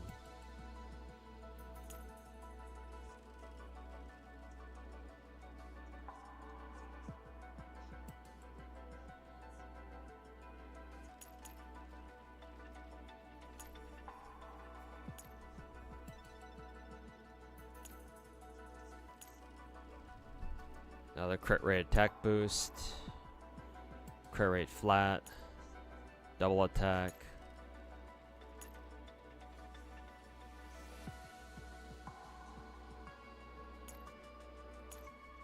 Okay. And all those days grinding corrosion gear, and I don't get a single fucking decent one, huh?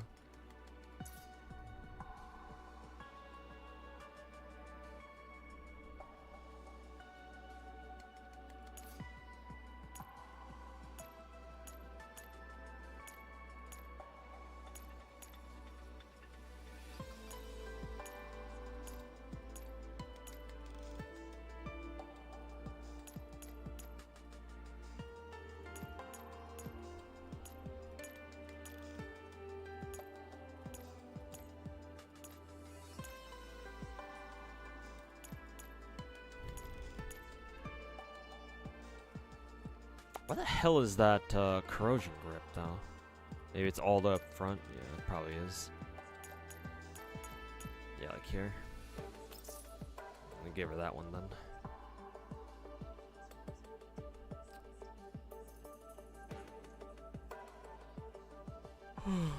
Her 416's free skin is crazy. Yeah, it's pretty good. Yeah, can't believe they're giving that one away for free. They could easily charge premium prices for that and people would still pay. Guarantee is above 100%, but it can be kind of trash too. Yeah, yeah. Not always a good thing to use, what is it? The boost stuff. But if you want to, it's there.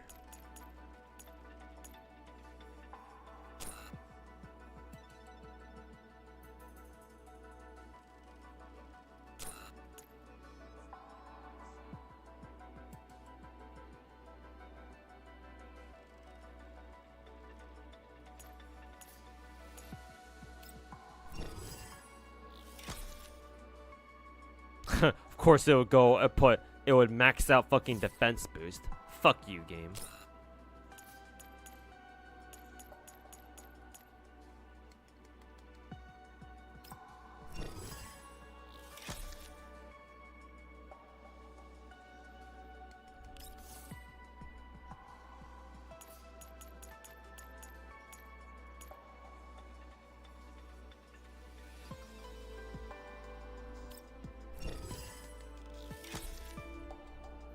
Ew. Is double attack stat better than mixing attack with crit if you don't have the perfect piece? Yeah, yeah. Attack percent in GFL 2, it seems like attack percent stats or double attack stats, either percent or flat, are just way better in this game than crit stats are, which is kind of funny. At least it's funny to me. All right, Roxy, thanks for hanging out, man. And yeah, we'll catch you next time.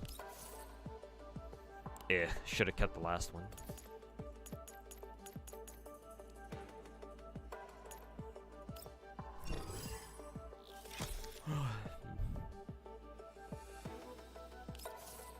Holy shit! It just lowered. It just minimized my attack boost that much, huh?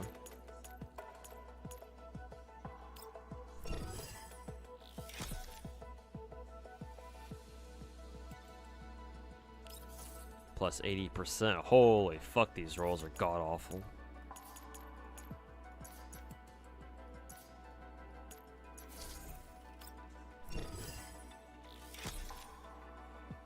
Okay, it's a little better. Improvements across the board.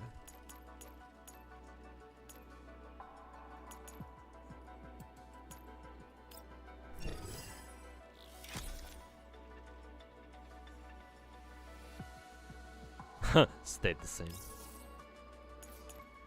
Crit stats suck. You can only get crit damage on the barrel. You mean the muzzle device, but yeah, I get what you're saying with that. Yeah, you can only get crit damage from that. From your muzzle device.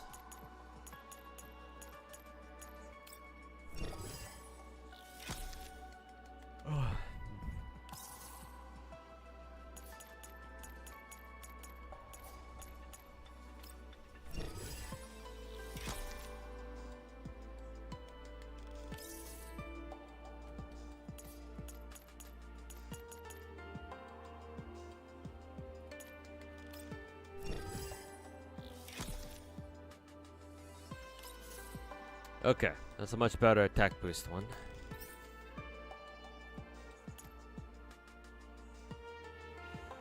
Alright, let's see if we've got a double attack crit rate laser finder.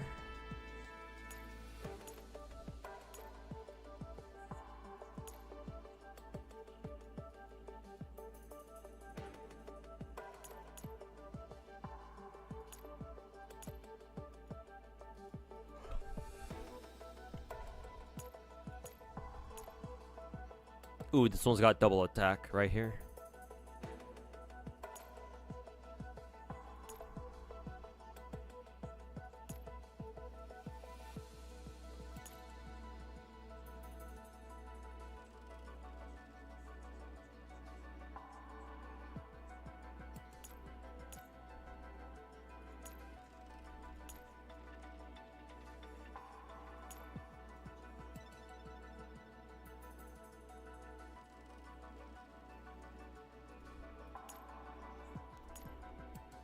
Ooh, perfect.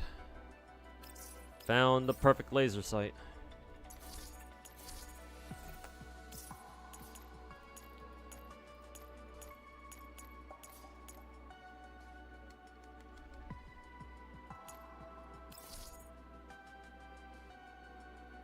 Yes. Let's see. I guess this is okay. It got really high crit rate. It's not as good attack boost, but I guess technically speaking, 7.5% isn't bad. Okay. Alright, should be on corrosion set now.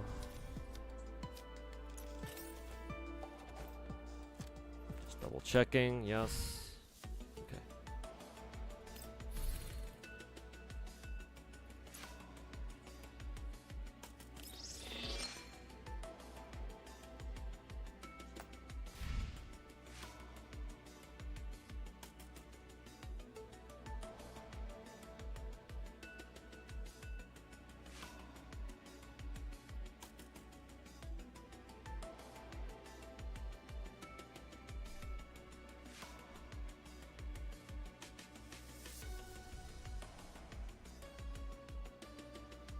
Okay, give me 1 second, I'll be right back.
Okay.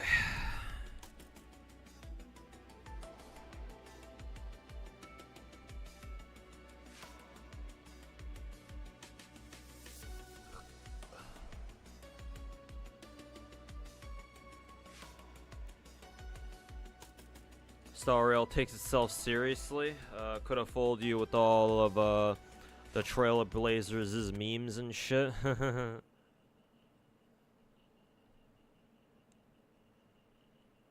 Yeah.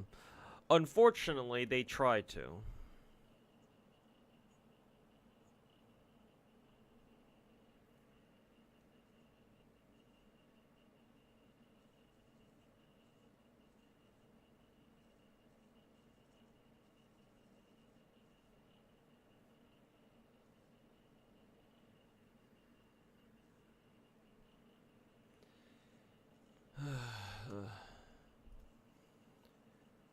Let's see, what do I need to do in JFL2 right now?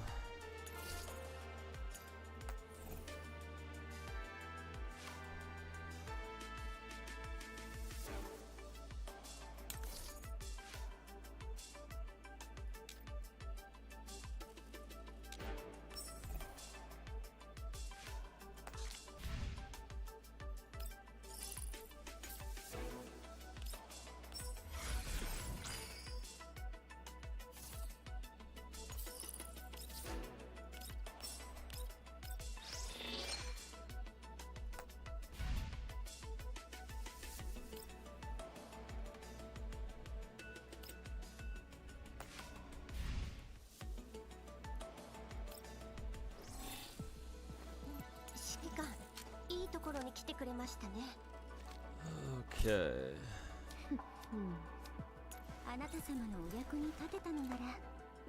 You read TBS Total Biscuit? Rest in peace, Total Biscuit. I used to do that too for a while. Hey, Crackcaster, welcome back, man. How you doing? Hopefully you're looking forward to the weekend.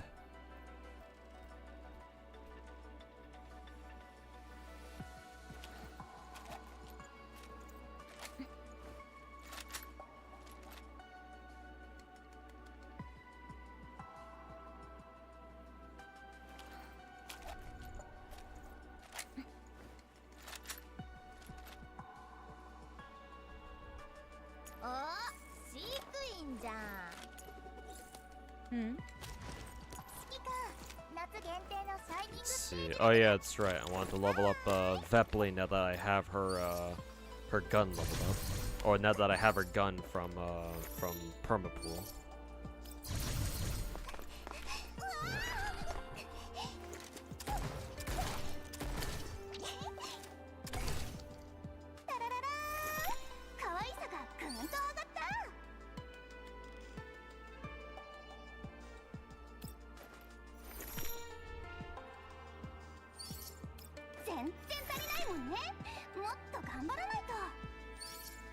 And yes, I saw the WoWo 2.2 live stream earlier today.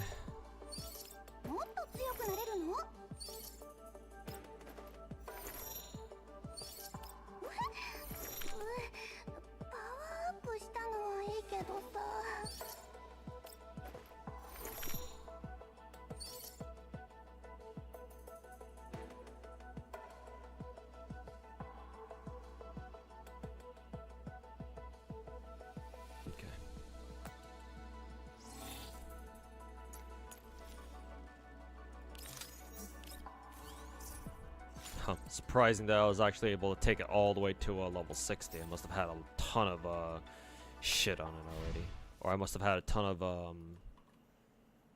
XP, weapon XP just lying around already. Okay, gotta look up Vepley's shit now too.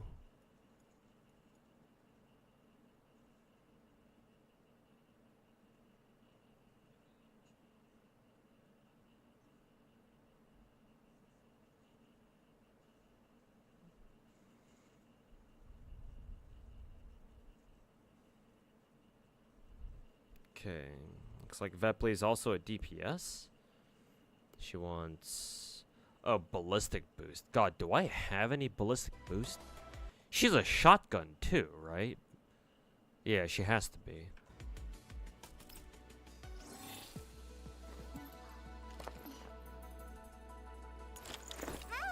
Ballistic boost for a shotgun?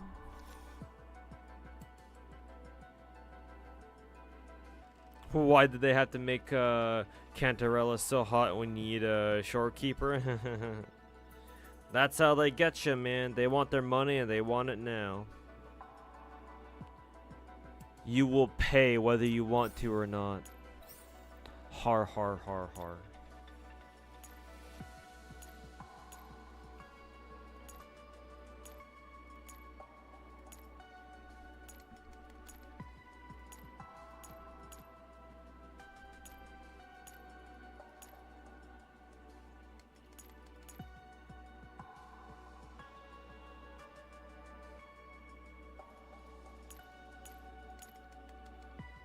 Ooh, this one has triple crit rate and double attack.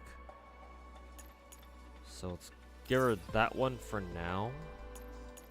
While I look through the rest of these, see if there's anything better.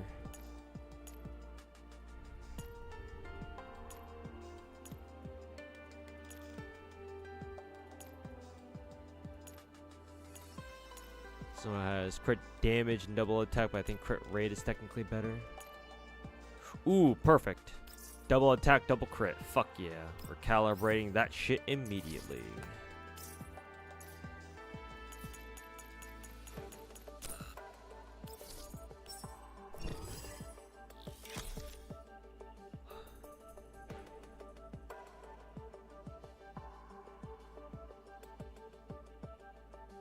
And you still need Camellia? I know, right? Goddamn.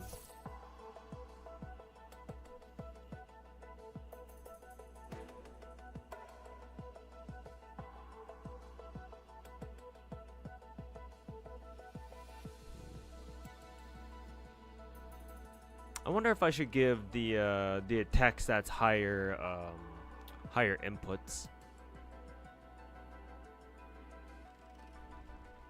But the double-digit double crit seems pretty good too. We'll leave for now.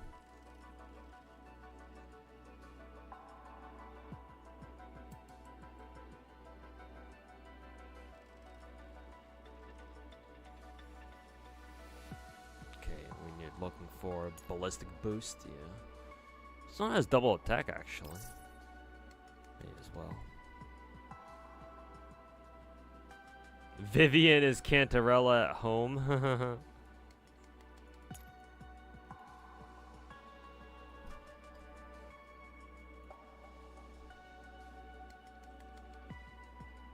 Actually, no, that was ally support. No, it was ballistic boost. I was just clicked on another thing. Oops.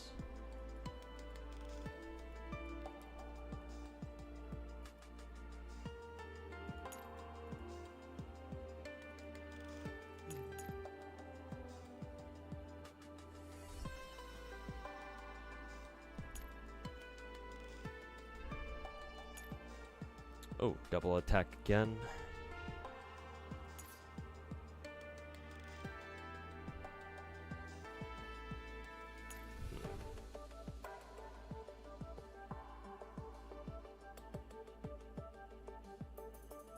Double attack HP.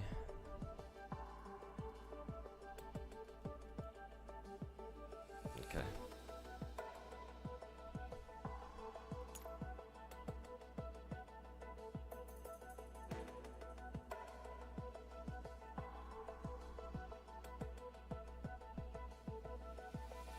Gonna do how to min-max your GFL2 account video someday? Maybe, if I remember to do it. But we'll see. Mr. Woolstream, any news on Zanny? No news on Zanny whatsoever. Not that I saw anyway.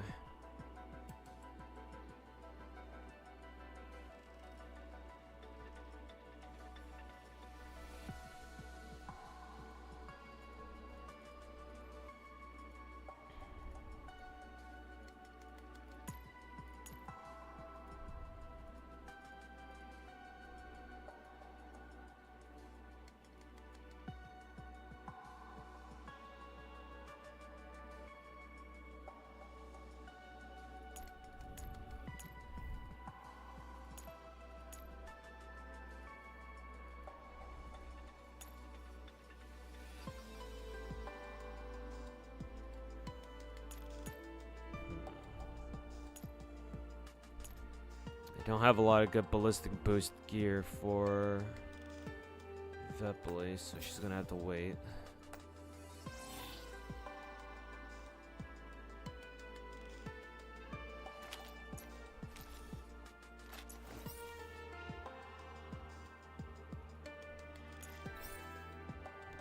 And lastly,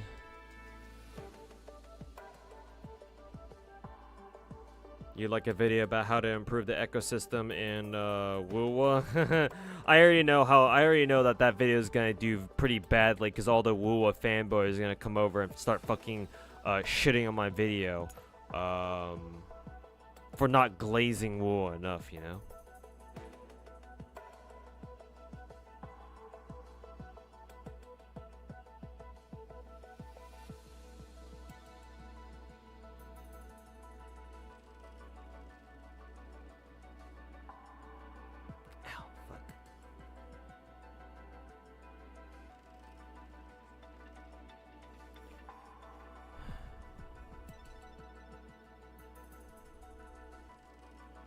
So I don't have a lot of ballistic boost equipment for Vepley. I guess I'll just farm that later for her then.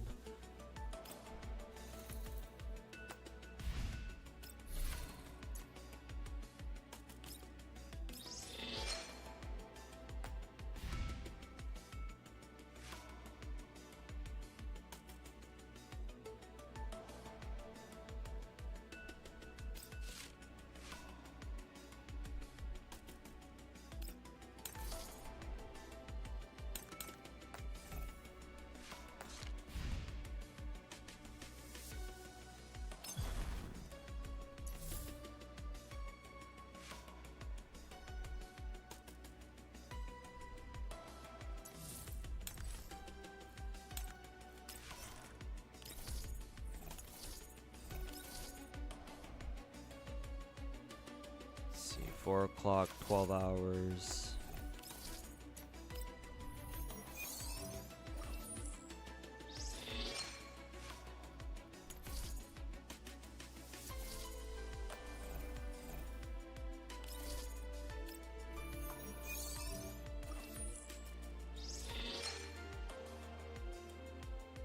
Burn echoes to the ground, please. God, you hate them so much. Yep, that's the echoes for you in Wuwa.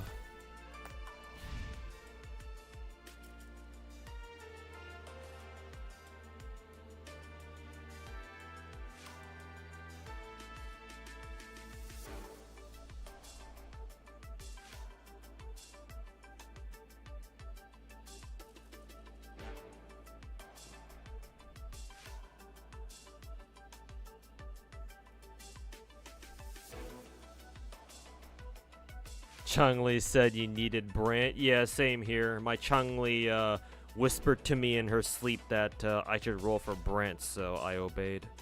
At the cost of all my savings. Is my birthday really on Christmas? No. I don't like putting in my birthday into, like, you know, gacha games and shit. But when I was making my account, they forced me to, you know, put in a birthday, so I just went with Christmas. No real reason for it, I don't think. Alright, I'm gonna switch over to Star Rail. Would I count Changli as a Tamo character? Well, not a Fox Girl character, but as a Chiwa Saito character, certainly. That's for damn sure. But as like a Fox Girl, no, unfortunately not.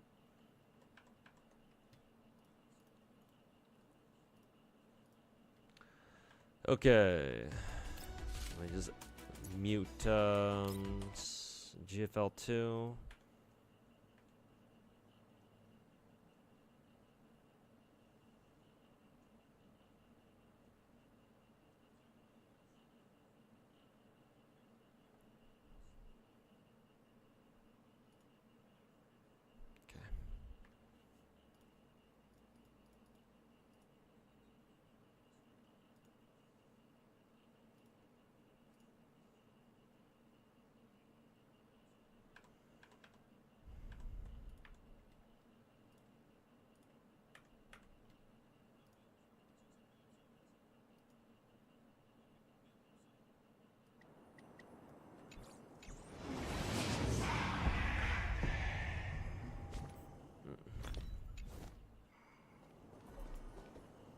Okay.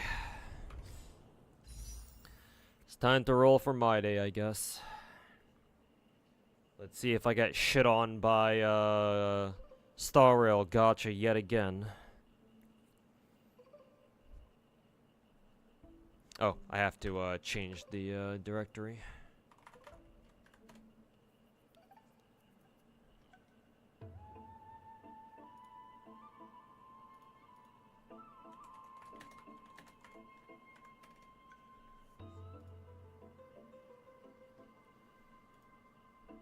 Alright, Mydei time.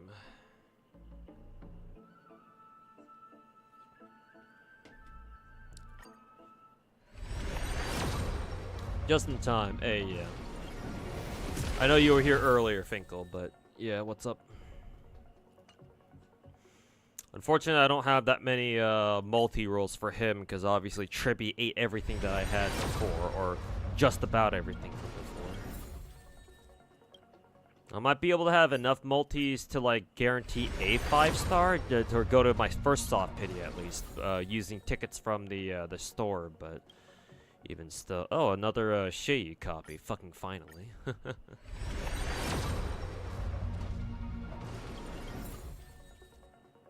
Oh, hey, look, I finally got the Dreams montage light cone. What was this for again?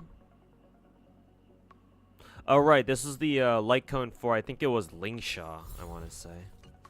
Huh. Funny, I finally got that, eh? Not just by Tribby, got eaten by her 2 other clones too? True. Wait, I don't have Arlen at fucking, E6 yet? Or S6 yet? Really? That's kind of hilarious, actually. At least my Shei is at, E6 now. Let's see. Yeah, he's not even at E6 yet, he's only at E5. Oh, that's funny. Hilarious. Alright, let's see if this is my last soft pit. Is the last multi for soft pity. Huh, not even. That's dog shit. Time to do singles. No, this'll do anything, but shit. Hey, there's Arlen E6. At least that's good.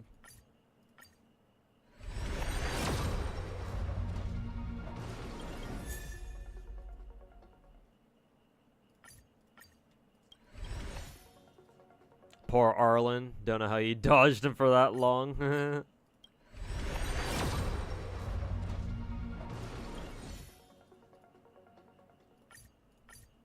Oh, 16 Oneric shards. Actually, I guess I could use the Oneric shards for a full multi, can't I? Sure, fuck it, why not? It's not like Star Rail's gonna drop us a fucking skin or anything now, are they? Yeah, no way, right? Do I want to do a full multi, or do I want to just take it one at a time? Nah, I'm just gonna do a full fucking multi. I don't fucking care, bro. I'm just probably gonna lose the fucking coin flip like I do usually anyway. That time I didn't even get a fucking coin flip. Holy fuck, man. How many fucking pulls am I even at right now? Don't even know. I guess I'm just doing singles until we get a fucking 5-star, I guess.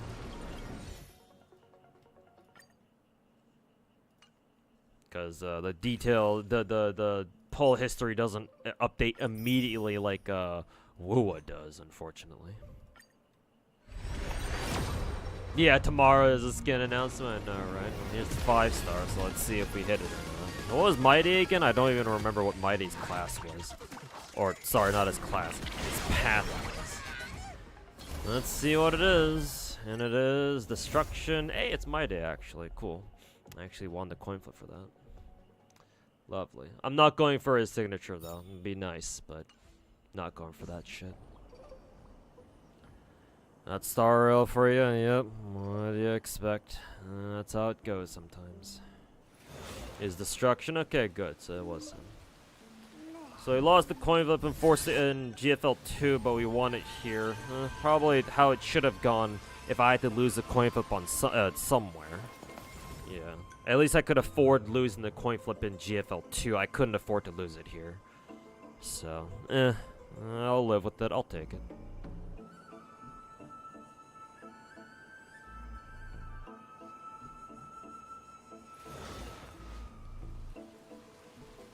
The Hoyoverse, people want skins in Star Rail, announce skin for a character people like, and then and then it turns out to be for the version of March that nobody fucking uses. I know, right? Y'all have one job. You had one fucking job. Hey Zara, how's it going, man? Welcome back. I don't know when the last time you heard in stream, but hopefully you've been doing all right. You've been doing all right while you were gone.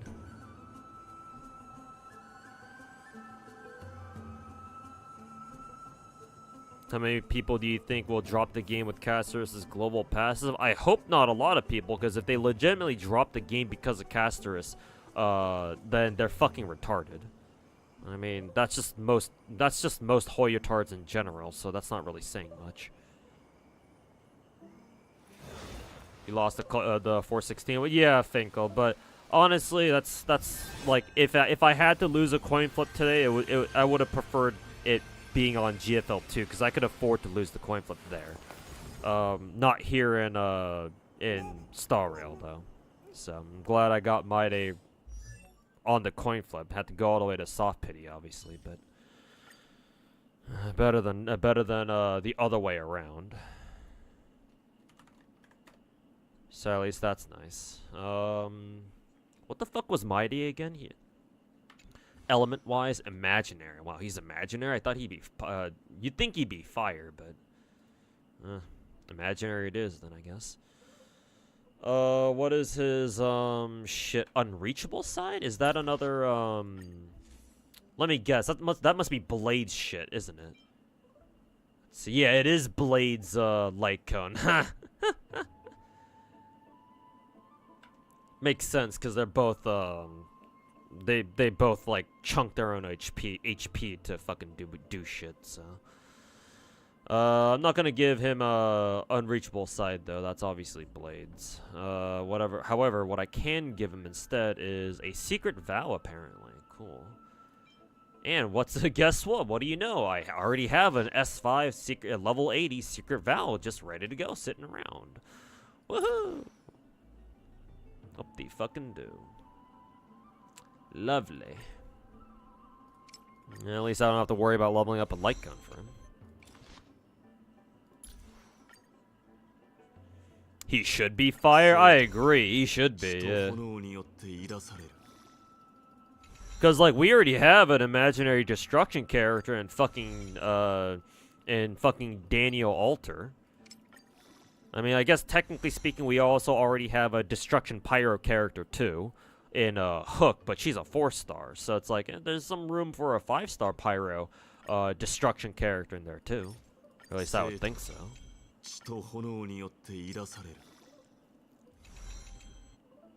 Another imaginary man, daring now, aren't we? Yeah, apparently so. Daring now, aren't we?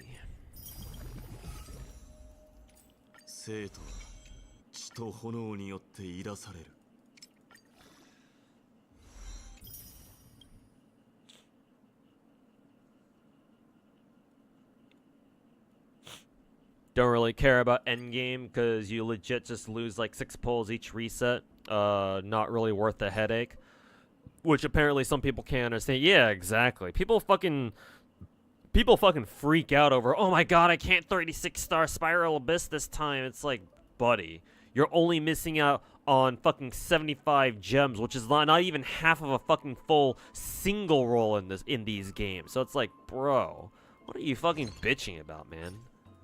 What, you think 75 gems is going to be a difference between you being able to get a 5-star or not? It's like, sure, for some people it might be, but like, it's probably not going to happen to you, man.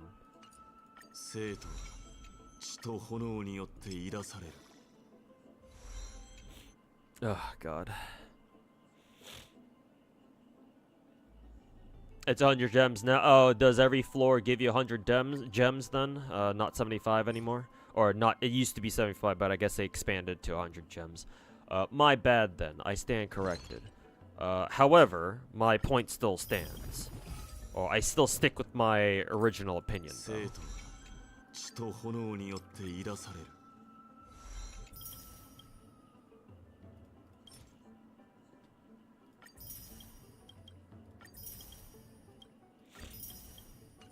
Okay.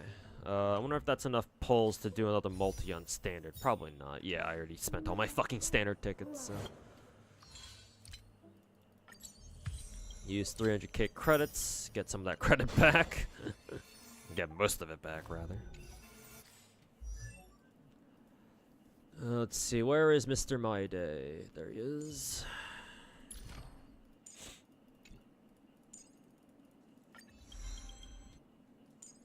Unlock all of his bonus abilities.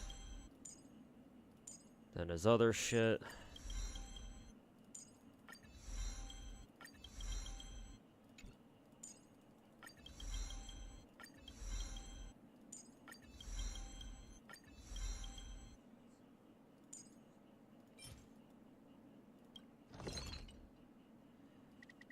Let's try making like 60 now, shall we?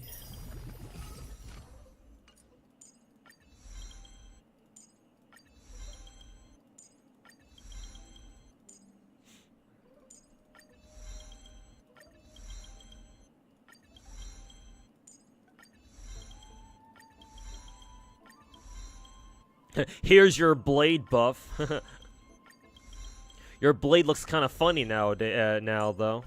Hope you don't mind what we did to him.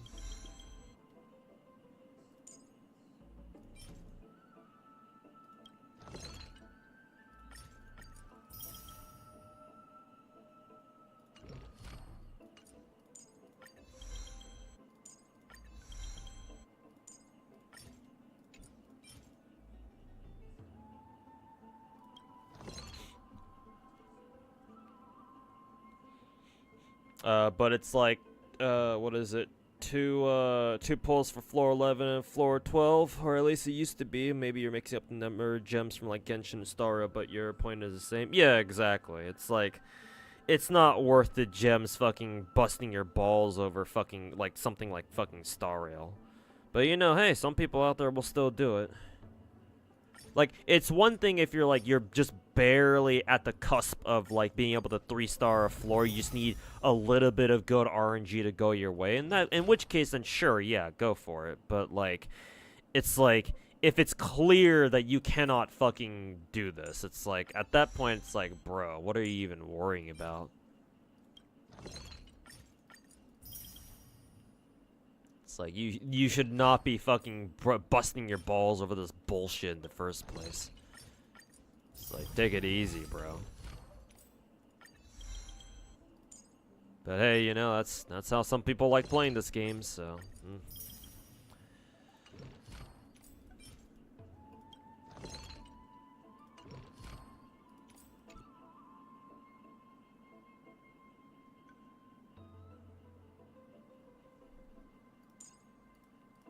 Let's see, you're gonna have to use substitute materials as that. There we go.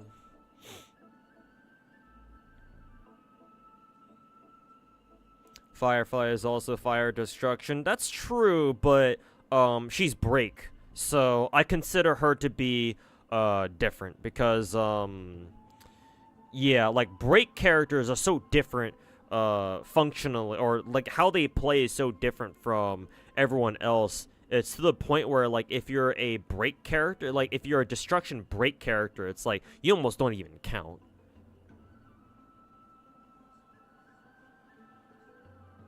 Thought that he'd be fire too. Just I guess they didn't want Hoyo didn't want to anger the Firefly fans. Like personally, like I think they should have still done it anyway because again, Firefly's break and break teams are just fundamentally pretty different. Like honestly, I don't see any problem in Star Rail having two different like destruction characters who are the same element, but as long as one of them is like, you know, break teams and the other one is just standard crit.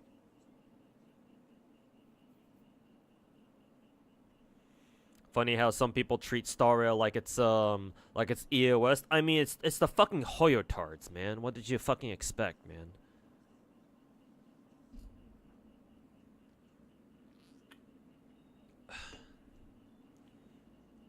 Being all sad that, oh, it was so good in 1.x. I mean, some criticism is definitely valid, right?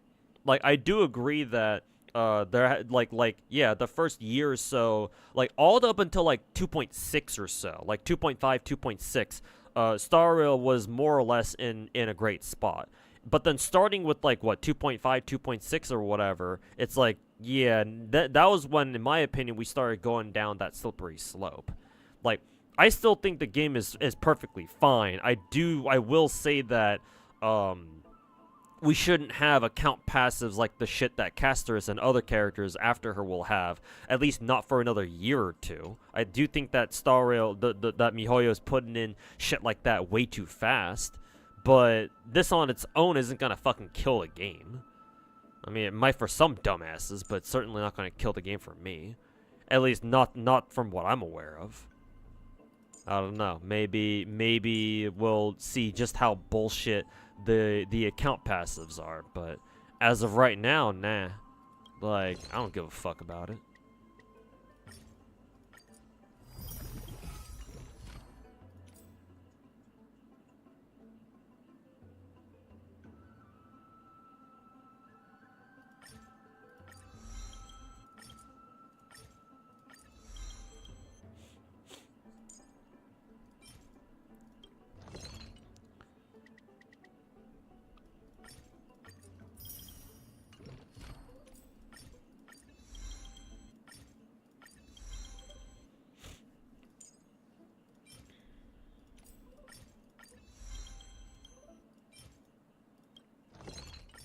See, 5 of these. There we go.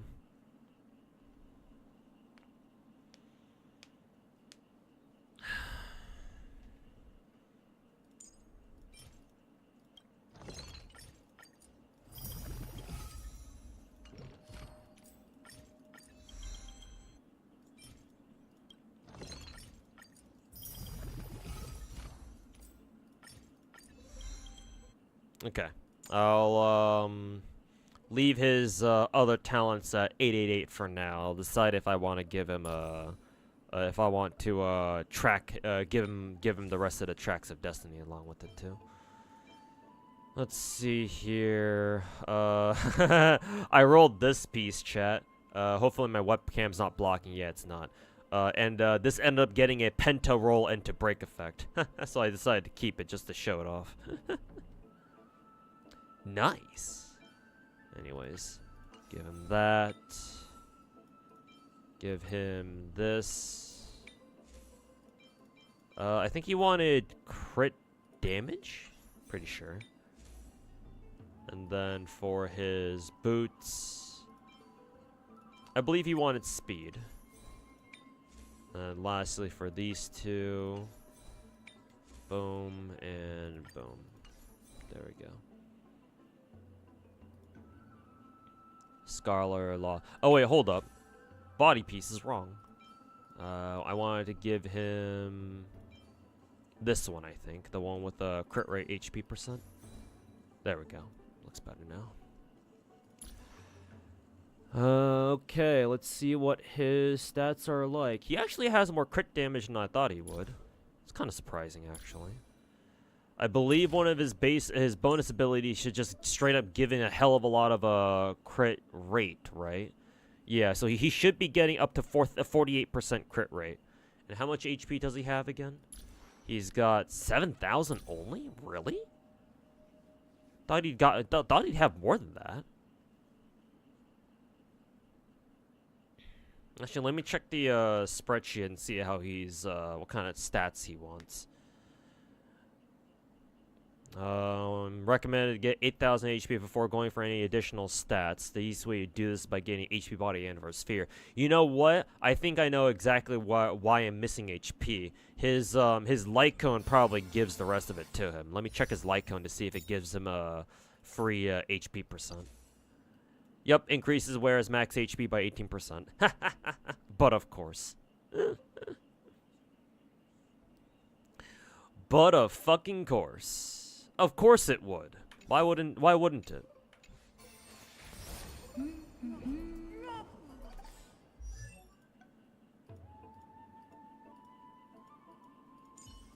So yeah, if I had his gotcha like his signature icon, then yeah, I can run my current setup on him. It's either that or I'm gonna have to look for like hella fucking HP, HP percent substats somewhere else, but uh God knows how long that'll take.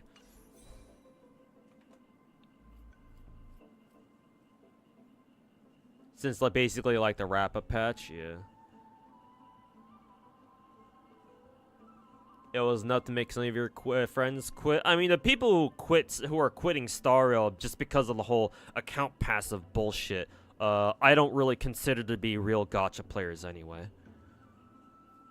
Honestly, people like that, they've been looking for an excuse to get out of, to drop playing, gacha, in particular Star Rail, for a long time. If I were to guess, so. Yeah, those guys can go fuck themselves.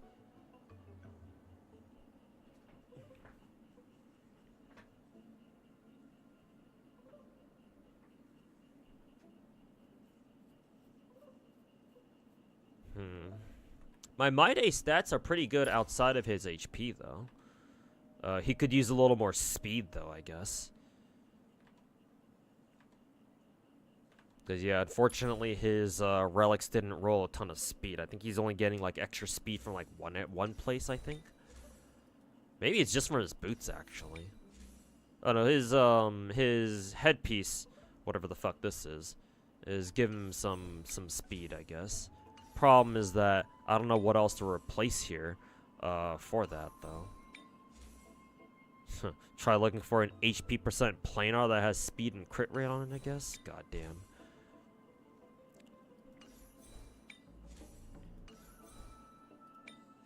Guess I could look for like a body piece. Actually, yeah, this one has speed on it.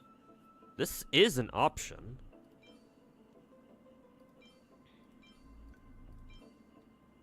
Let's switch that over, actually. His crit rate drops down to like 51.8. I think that's barely not quite 100%. It's like it's gonna give him like 98 or like 99%, I think. Yeah, it's barely underneath the 52% CR threshold. But then this will give him, I guess, slightly more HP. Not that it really matters much. And then what is it? The rest of his stats still look pretty good, though.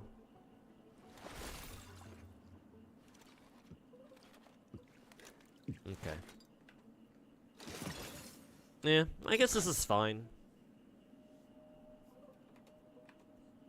Even though he doesn't quite hit 8,000 HP, his crit rate, his crit rate, he should still be getting enough crit rate to, you know, so that he gets damn near max crit rate anyway.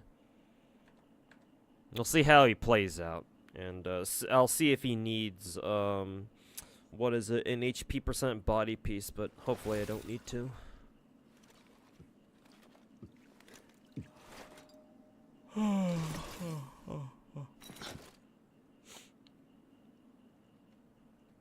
Planars are our favorite, are we right? Yeah, no, right. Hoyo gachas have expiration dates, I guess. I mean, to people who are fucking stupid, then sure, maybe.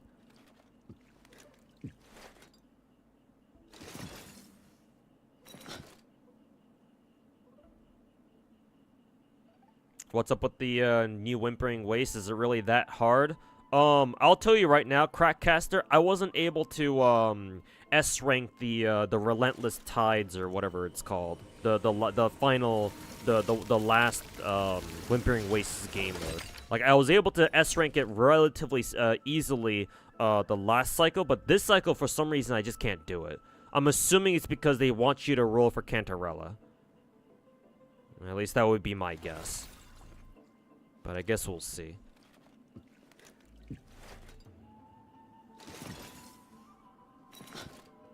Do I have a favorite gacha right now? Personally, it's Wuwa for you. Right now, it's between Wuwa and Zenless. I would give the edge to Zenless by a little bit because I find Zenless a little more fun than Wuwa, but both those games right now are my favorite gachas at the moment.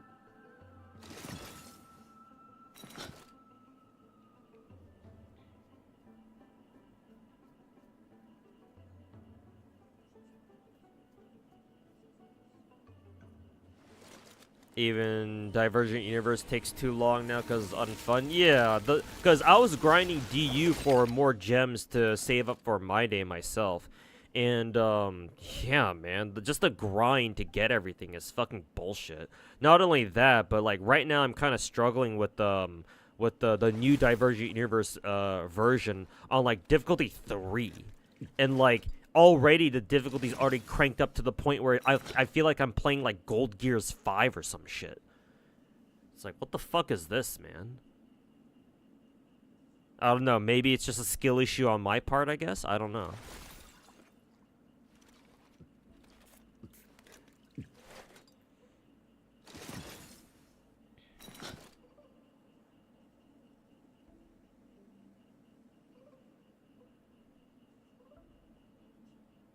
Every Hoyo game started getting bad after they got fined by the U.S. I don't know how much that. I don't know how much the whole FTC drama has to do with this. I mean, losing 20 mil is, you know, never ideal, but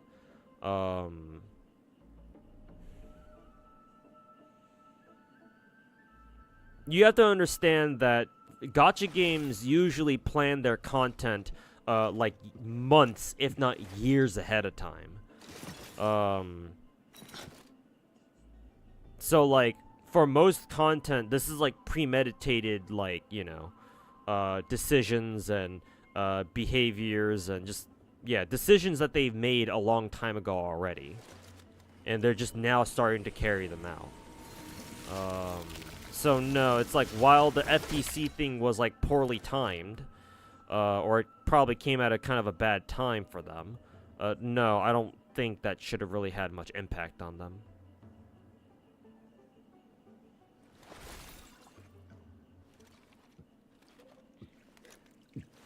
Hey Hannah, welcome back. You think Star Rail has so much potential when it comes to story, gameplay, or events, but it hasn't reached it yet? And here's the bad part, it never will. At least not in terms of story. Yeah, not in terms of story or gameplay. Events, maybe. I'm sure they can think of like creative stuff to do every patch, but gameplay and story-wise, hell no. Story-wise, hell no, because well, this is gonna sound kind of bad if I put it this way, but I don't know how else to put it. Like, this is a Chinese game, so yeah, their story is gonna be dog shit. Because most Chinese gacha stories are nothing but fucking harem simulators where you play a fucking, you know, god, like a god tier protagonist where nothing bad ever happens to them. They always save the day. They always get the job done, and they come back to their friends and family at times, and everybody fucking starts sucking them off for, oh my god, you saved us, blah blah blah. That's all you know, story boils down to in most Chinese gacha games. Obviously there are exceptions, like in Arknights or some of the other games too, but you know, as far as the big Chinese gacha games go, it's like that's kind of how they are, without fail, every single one of them. So it's like, why the fuck do I care about their stories? And then gameplay-wise, Star Rail is designed to be the retard's turn-based game, because there's not really much skill to be involved in this game. It's just kind of fun to play, and that's it. So yeah, unfortunately for two of those out of those three, yeah, it's never gonna change. So it's like, yeah, it's got the potential.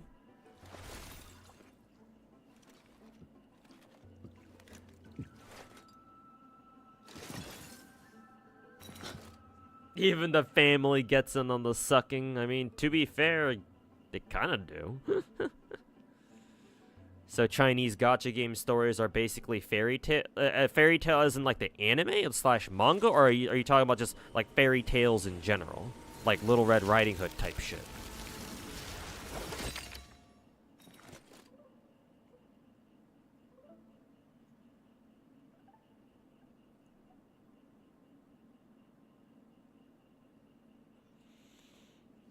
Oh, the anime. All right. I never watched the fairy tale like anime, or I never read the fairy tale manga, so I don't know what exactly happens there. But if that's kind of what happens in Fairy Tail, then sure, yeah.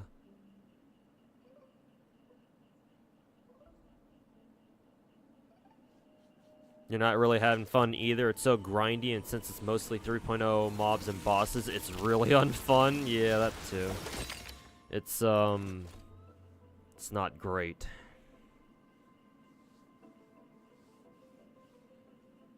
I'm gonna throw on a jacket real quick.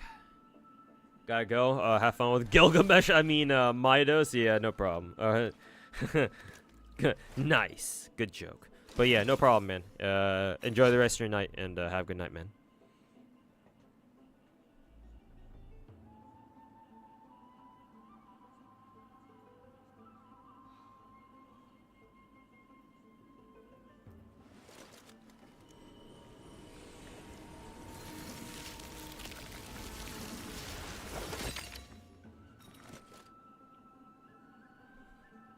Like this world's bit, or sorry, you had a previous comment before that. Hoyo's issue is that they've lost their ability to plan long term. Like their story makes, like their story chapters aren't that interesting or don't connect well. So that you're super hyped about the next major patch. Like this, Amphorius has been meh. The major topic for Star Rail is their stupid power creep shit. And I think Zenless is going better in regards to story and gameplay. Yeah, I agree 100%. Yeah. Like, while I bitch about how people are fucking retarded and they're taking this whole power creep shit way too fucking seriously, part of the blame for that does have to be put on Mihoyo for like generating this fucking environment in the first place. If they didn't let power creep just get out of control so wildly like they did, then yeah, probably we wouldn't be having people bitch about power creep this hard in the first place.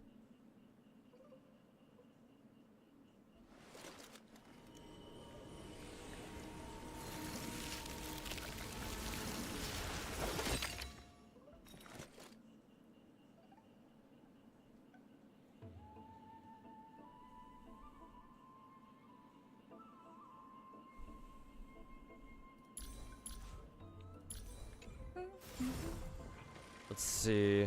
I know I'm not done with the story. I still have to get the Awu firm and the Holy City appraisals events done too. Also, I haven't even done Pure Fiction yet. Oh yeah, I forgot. I could have done Pure Fiction first, but hey, I guess since I won the coin flip for Mydei, we can use them here instead. And I can just save the gems that I get from Pure Fiction this cycle, and use them on fucking Castorus next or whatever. Who did they drip market first again? Was it Castorus? Probably somebody like that, I guess. Okay, who do we want to use this on? I'm assuming we use Mydei on second half. At least that's what I would assume. What was their teams again? Mydei, Tribi, or the triplets.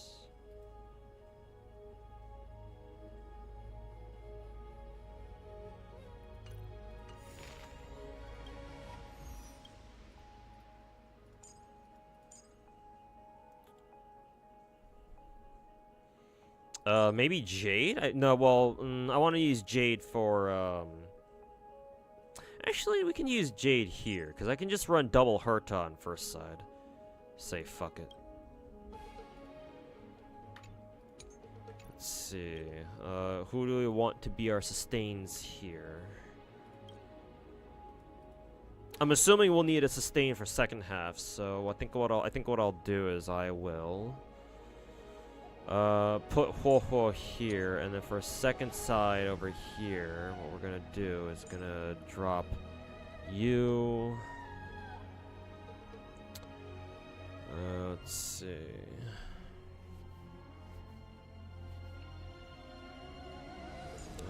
Bring Hanabi along. Alright, double Herta, and then who do we put here? Aventurine, maybe? kind of like that. During surging grit, after enemies or their allies use their skill or launch follow-up attack, enemy it can be immediately triggered. Blah blah blah. We could use this one.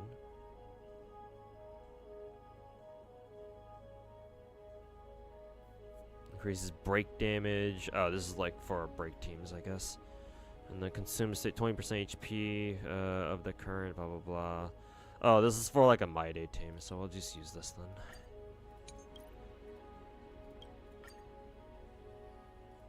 Okay. Kaiser is first, right? Okay, thanks, Hannah.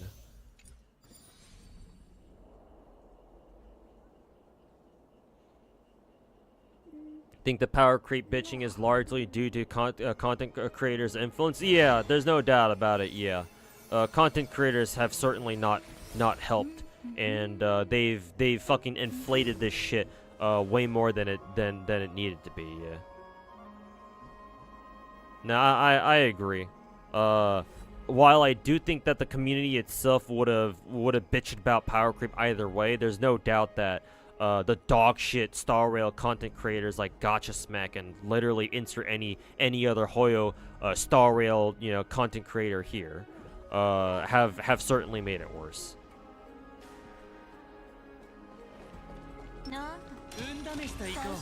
So yeah, no, like I would agree with you there.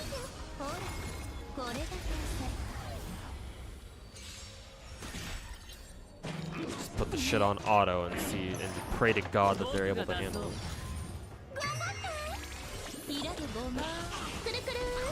Just wondering why it's worth pulling on characters anymore. There's no really content to use them other than the overly long Yap story. Having a check-in style event for the next 3 weeks and nothing else is trash. I know, right? And then you use all these characters for 1, maybe 2 patches, and then all of a sudden, oh, guess what? There's a new character that you can use that's even better than the last one. Or at least, that's what it feels like.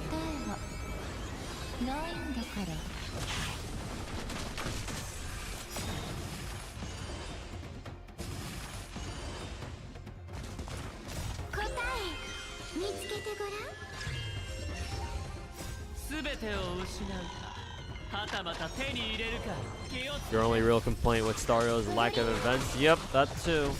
Where the fuck are our events?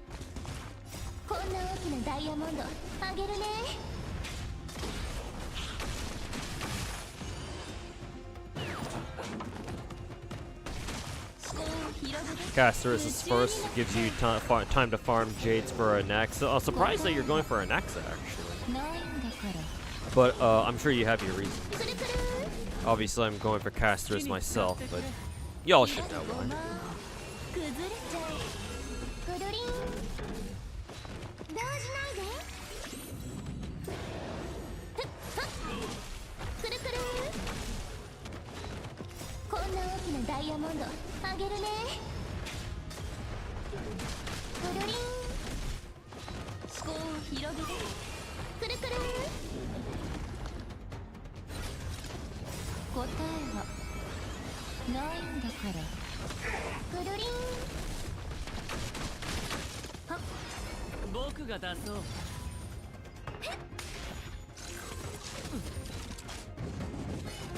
Just think Caster's design is mediocre as hell for you? Oh, that's a shame. Like, I still really like Caster's design, but I can kind of see why you wouldn't really like it. I do think that, while I like Caster's design, I do think that it would have been better for her if, like, they went harder on the purple colors. Instead of having Caster's character design, or her clothing design, or just her design in general be so dominated by, like, lighter colors like white. Yeah. It probably would have been cooler if she had, like, way darker, like, a lot more purple in her character design, and, like, a lot of, like, darker shades of purple. Like, that would have been cool.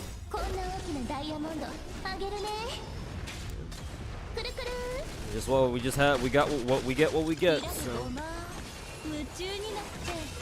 Mods ban him and twist his balls counterclockwise. Now we're starting to become a real low-tier god stream.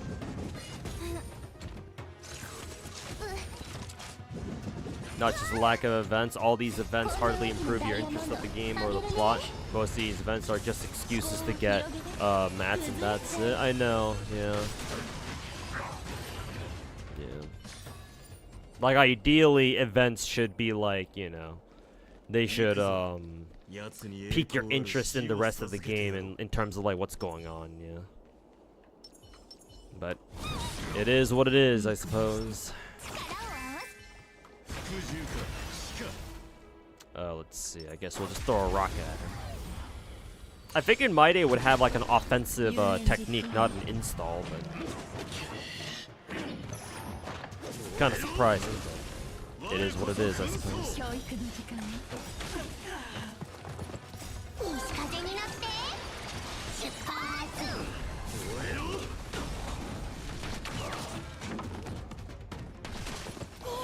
The more I listen to Mydei's voice, though, the more I like it. Mydei's JPVA certainly did a great job on it, even though it's not, you know, Gil's original VA.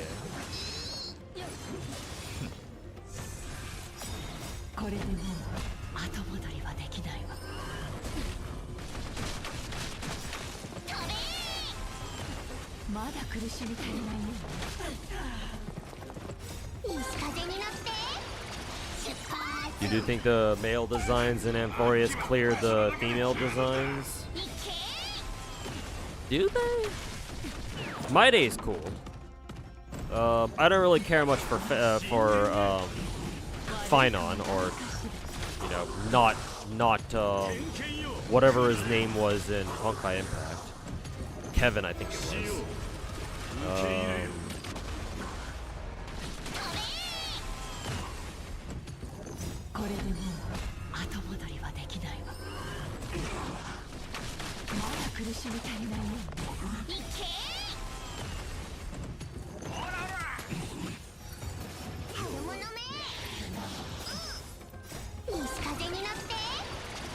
Hey Hayes, how's it going, man? Welcome back. Guys, this reminds you of Hershura Finality, or if that's intended. I've never played Honkai Impact, so I couldn't tell you.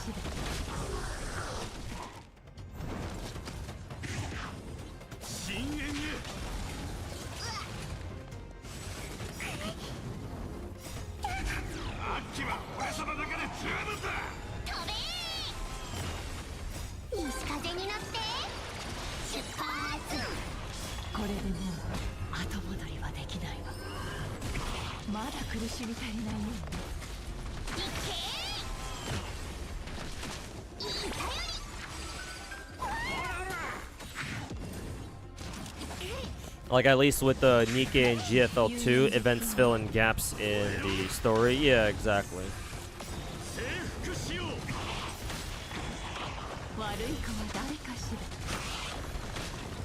Got an achievement.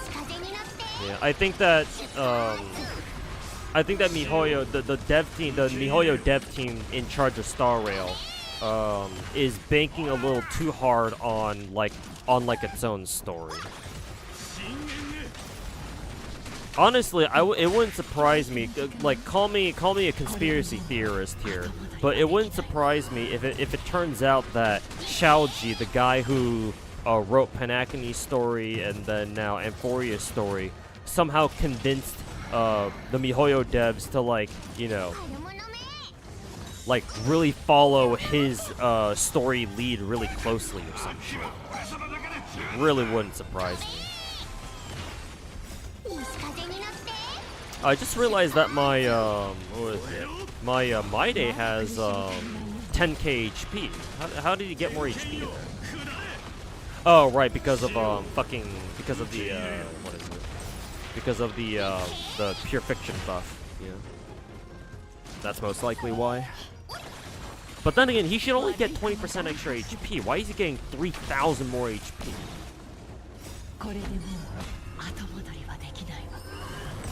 Actually, I want to check. I want to check the what is this?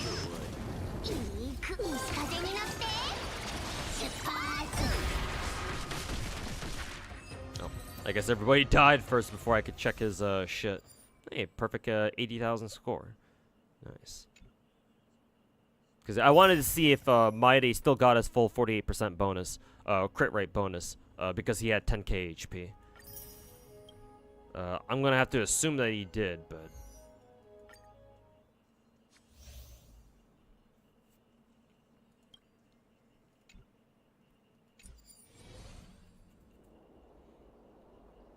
companion quests are really good histories telling. Yeah, I guess maybe if they put out more companion quests, then it would help make up for it. Yeah, maybe.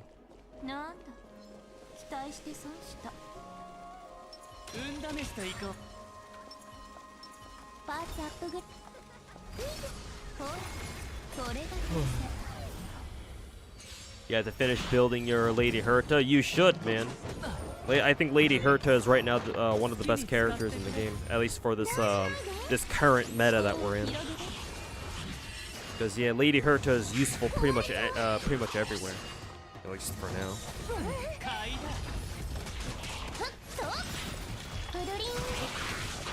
That and she's hot too. So. They did a companion quest for Bailu, where Daniel gives her all the authority, and they did nothing with it. Yeah.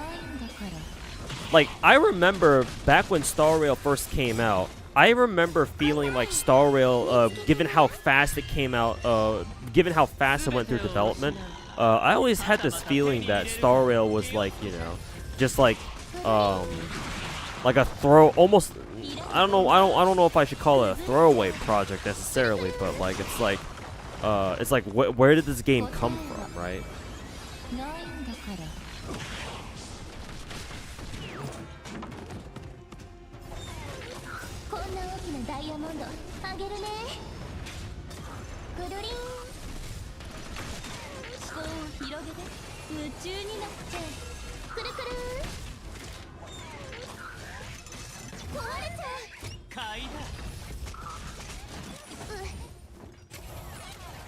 Sorry for repeating this, but Welfare Light Cone from the rap event could be a good option for Mydei.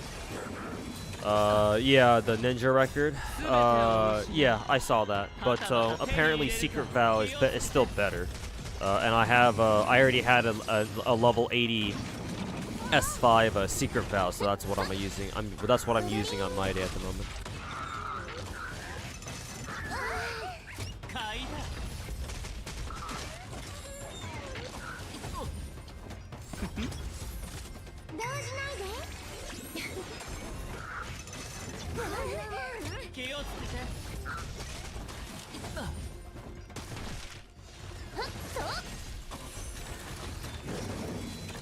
Can you show your Lady Herta? Yeah, sure. Let me see if I can show you what she's like right now.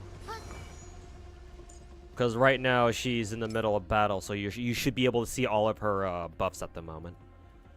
So yeah, this is how she's built. I'm assuming that her having 400% crit damage doesn't seem quite right to me. That might actually be the case, though. I'm assuming this is just weird fucking pure fiction shenanigans going on right now. I don't think she's supposed to have that high crit damage, but she might actually. She's just that cracked, I guess. But yeah, these are her stats at the moment.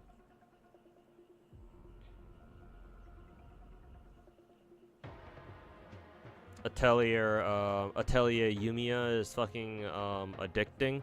Oh yeah, I heard that. Hey Ninja Zero, how's it going, by the way? Glad to see you're having fun with the new Atelier game.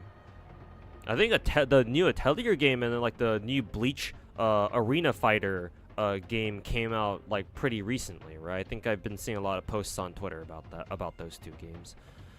And isn't Atelier like published by Konami? Perhaps this is Konami's redemption arc finally after God knows how many years.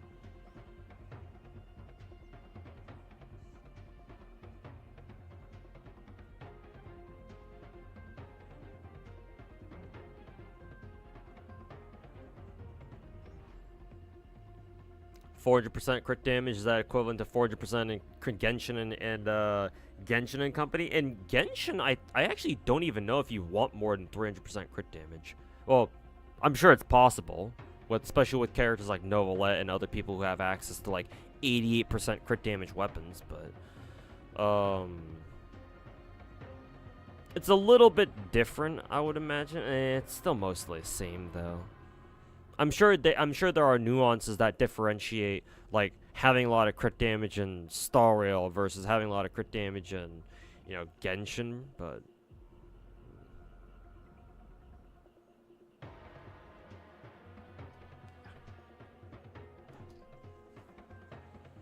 I can show you what my my Herta's stats are outside Pure Fiction once I'm done with it, though. Just remind me to pull up my Lady Herta again so that I can show you her her gear in full, and then her her base stats before she gets all the crazy bullshit. So hopefully I remember to do that on my own. What's your opinion on Castorus' global revive passive? I think it's not that big of a deal. I think people are just freaking out about it just because they want something to freak out over. People are already bitching about power creep, and now all of a sudden people are just fucking freaking out over a fucking dumbass fucking global passive that doesn't even do much to begin with. Initially I thought that oh, like if you only have like a shielder, right? Because right now I'm running solo adventuring as my only sustain, right? Where I have no healer, it's just shields.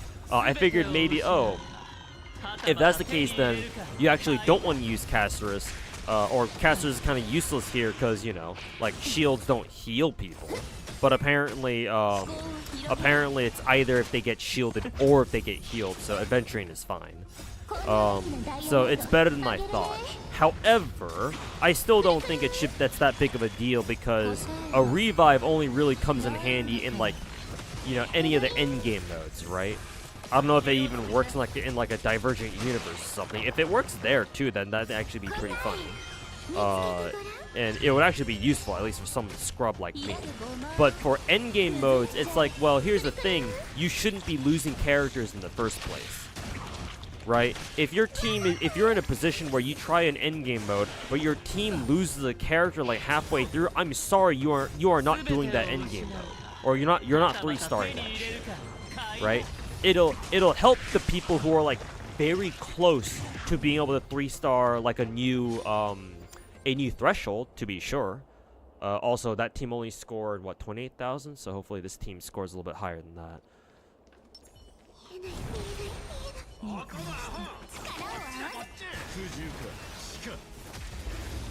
Uppercut him.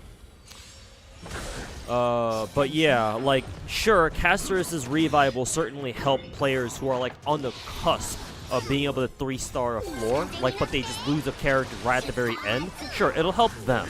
But for most people, Castorus' global revive is not gonna suddenly allow people to like fucking 36-star Abyss if they were only stuck on like what, like sub 30 stars before. Like, that's not gonna happen still.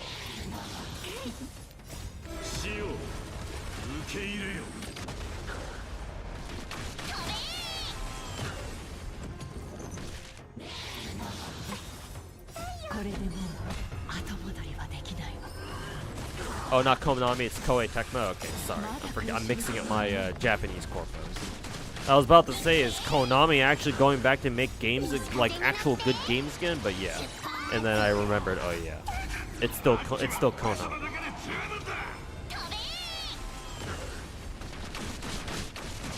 Made by Gust, published by Koei Tecmo. Okay, gotcha. None of the best Konami's done is releasing Master Duel. Yeah, I guess credit where credit is due.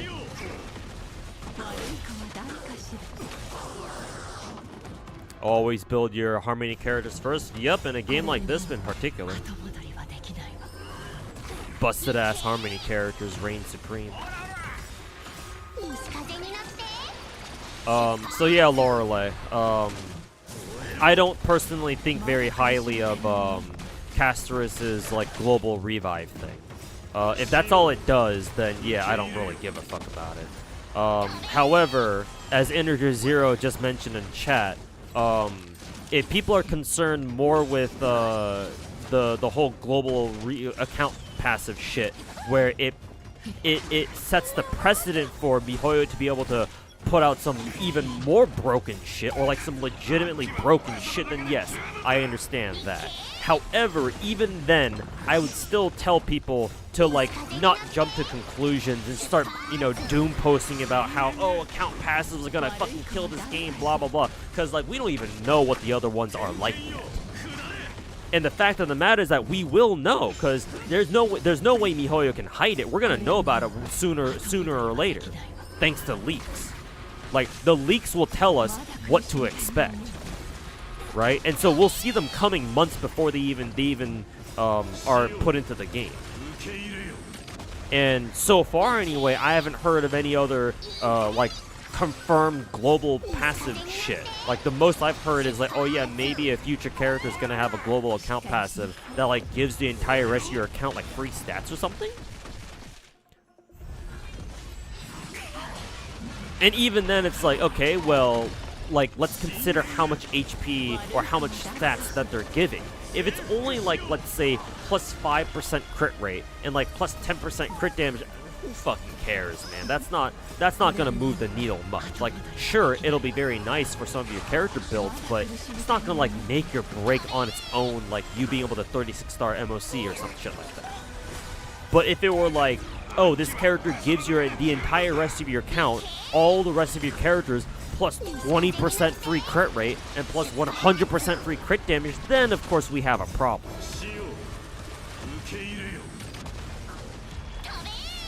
So, I take everything on a case-by-case basis here.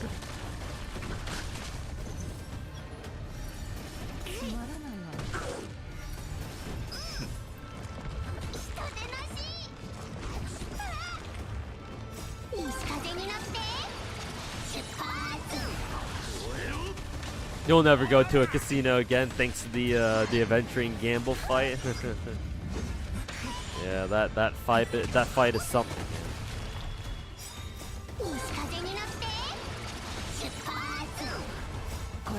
Oh, excuse me.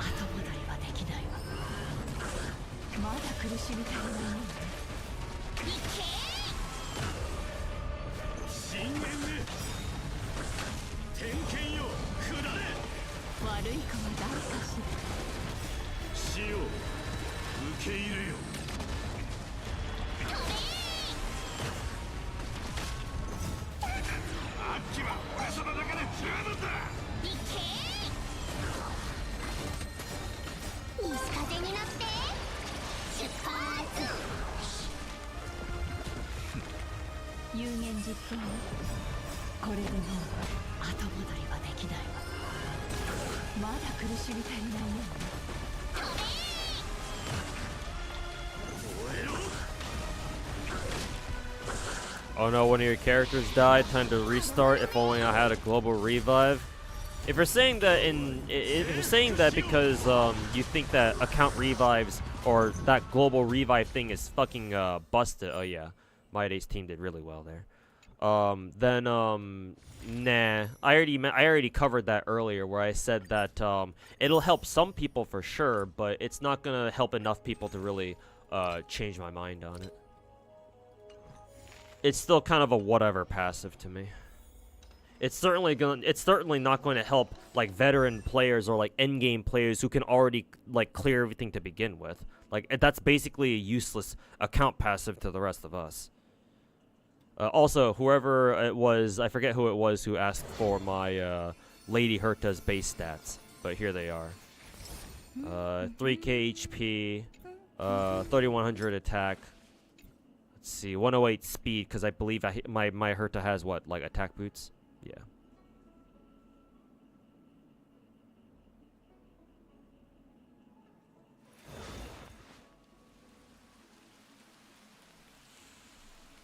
So yeah, she's got a total of 108 speed, 80% crit damage, 117% CD.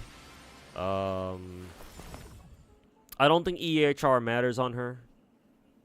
And she's got a little bit of effect res, but obviously she doesn't really care.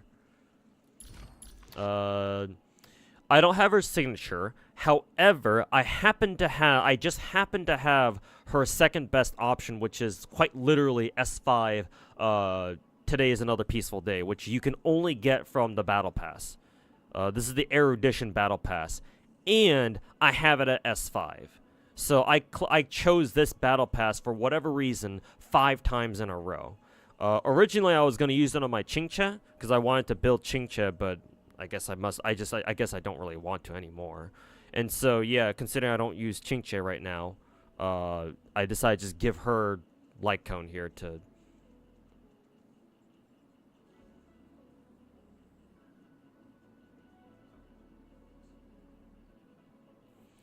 So yeah, that's the Light Cone that she's using there. Fully traced out, naturally. She's running 4-piece Scholar, because she's Erudition, of course. And then 2-piece Izumo Gensei. Reason for that is because obviously, who is it? Lady Herta wants to have another Erudition character with her, right, as a teammate. And so, you know, Izumo Gensei is just a natural option for her. So, there you go. And then my Lady Herta is, not surprisingly, still only E0.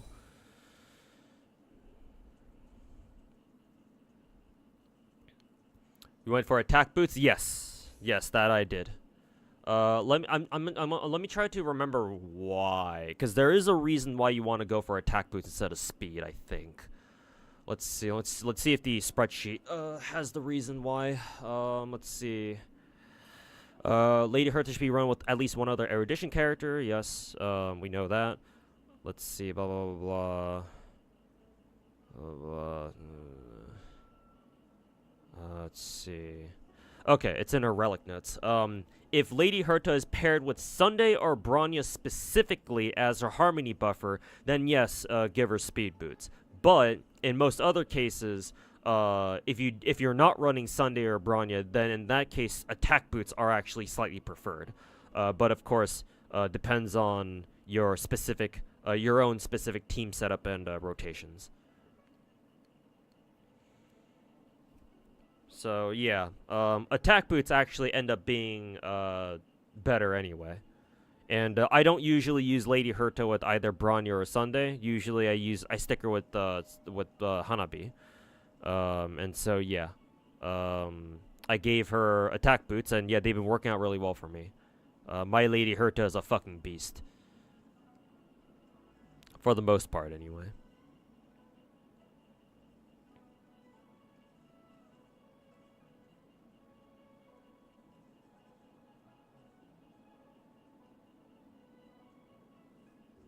So she gets like a 283% crit damage in combat. She gets a shit ton of crit damage, yes. The reason why is her A4, or her one of her bonus abilities. Is this one? Let's see. For every 1 stack of interpretation inflicted on enemy targets, Herta gains 1 stack of answer up to 99. And when using ult, her each answer stack increases ultimate's damage multiplier by 1%. No, that's not it. That's not her crit damage. Ah, here it is. This one. Yeah. So, if the team has 2 or more Erudition characters, which includes Lady Herta herself, increases all allies' crit damage by 80%. Not just her own, everyone's. So, she just gets 80% crit rate for, crit damage for free.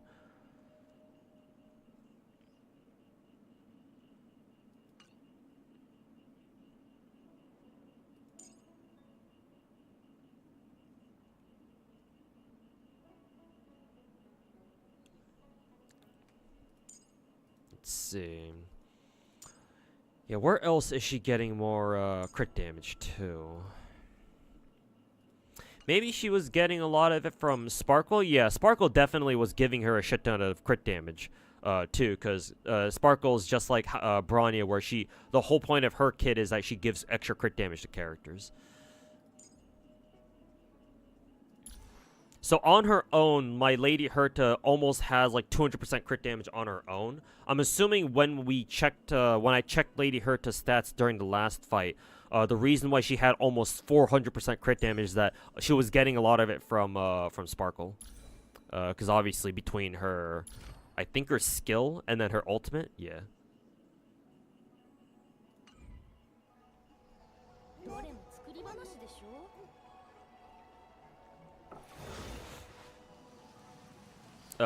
Attack boots, because if you run Jade with her, she gives her to 30 speed so she can hit breakpoints without speed boots, and that's what you've heard. Okay, that's good to know then.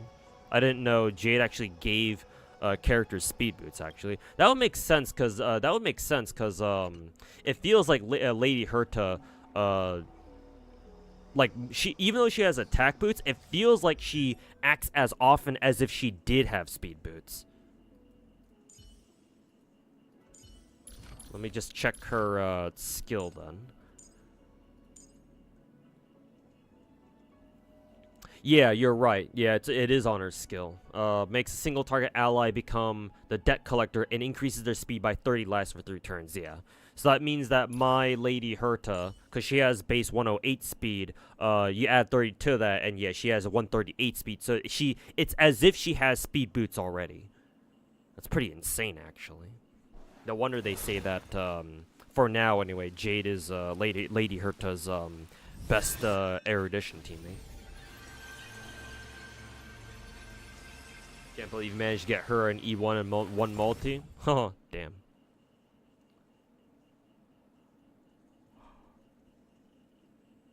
You're gonna use her with Hanabi? In my opinion, I think you should use her with Hanabi, yeah. Because Lady Herta is extremely skill point hungry. Like, she's always using her her skill points. That and obviously Hanabi herself as well.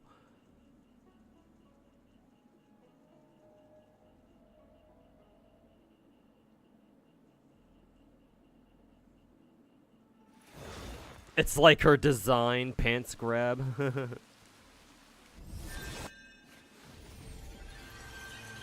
Her big ol' witch's hat. Her big ol' magical witch's hat brings all the boys to the yard.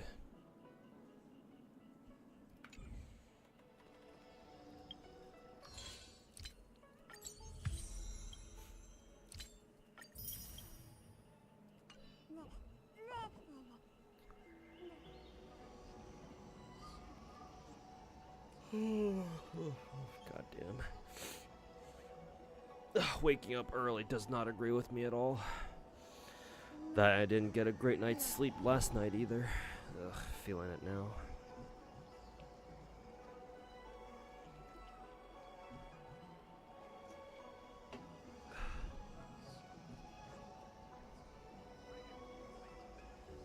Your relics went crazy when you were rolling for them at a good 80, 140 exactly. God damn, man.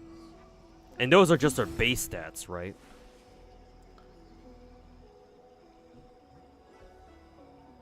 Fucking 80, 140 base stats? Are you fucking kidding me?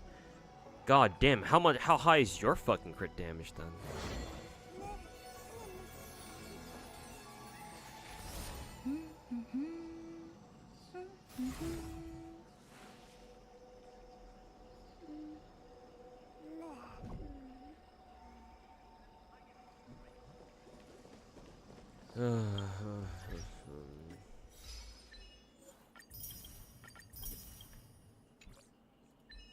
Two achievements. Why is my characters tab highlighted up? Oh, right, because I need to get Arlen to E6. Omega lol.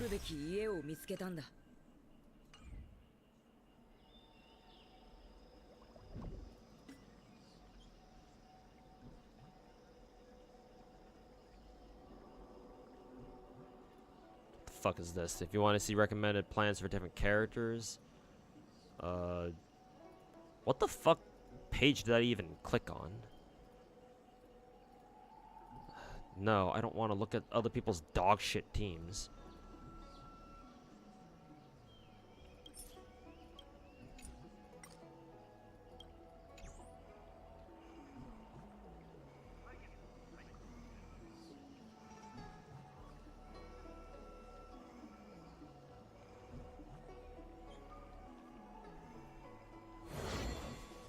Hey, Mr. J, how's it going, man? Over on YouTube chat.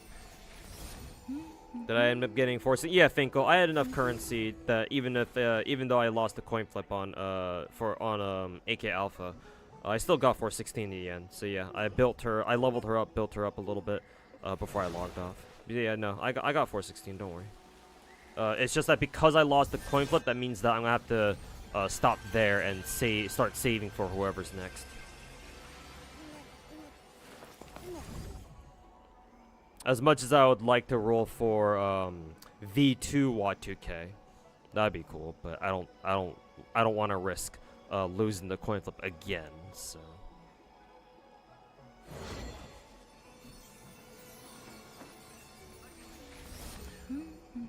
140 crit damage raw stat is really high in Star Rail. That's quite low in Genshin, but it's different from game to game, isn't it? Yeah. Well, you have to remember what you have to remember, Crackcaster, is that in Star Rail we have a lot of characters, particularly limited time characters like Lady Herta here, who give themselves free crit stats, like an insane amount of free bonus crit stats.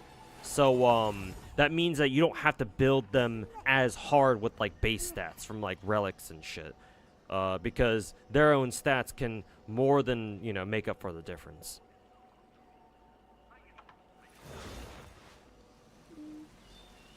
So yeah, like 140 CD is kind of low in Genshin, but yeah, here in Star Rail, not really.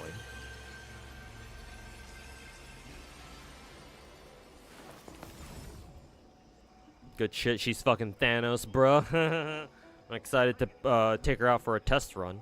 Once, like, we have, like, I don't know, one of the endgame modes for GFL2 to reset or something.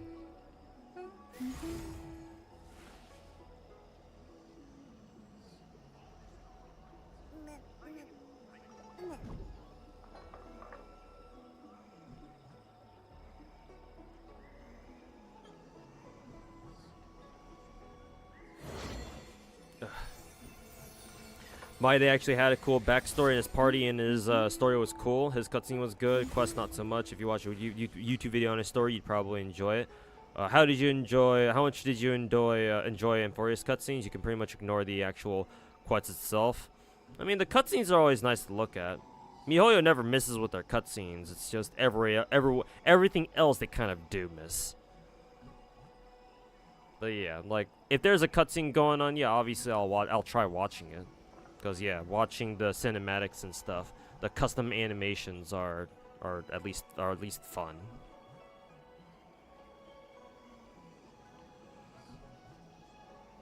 Except for Anaxa, because apparently he'll be one of Lady Herta's best teammates. Oh really? Oh, well, goddamn. I guess we'll find out exactly why.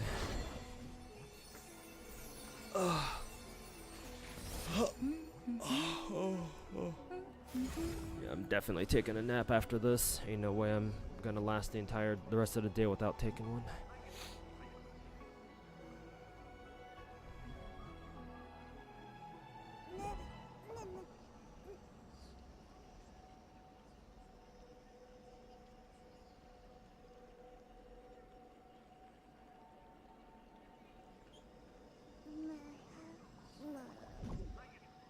He's erudition as well. Okay, then yeah, that's a good first step then. You're just one of those people trying to save rolls because Saber is in quarter 3. Yeah, assuming it is her. Probably is.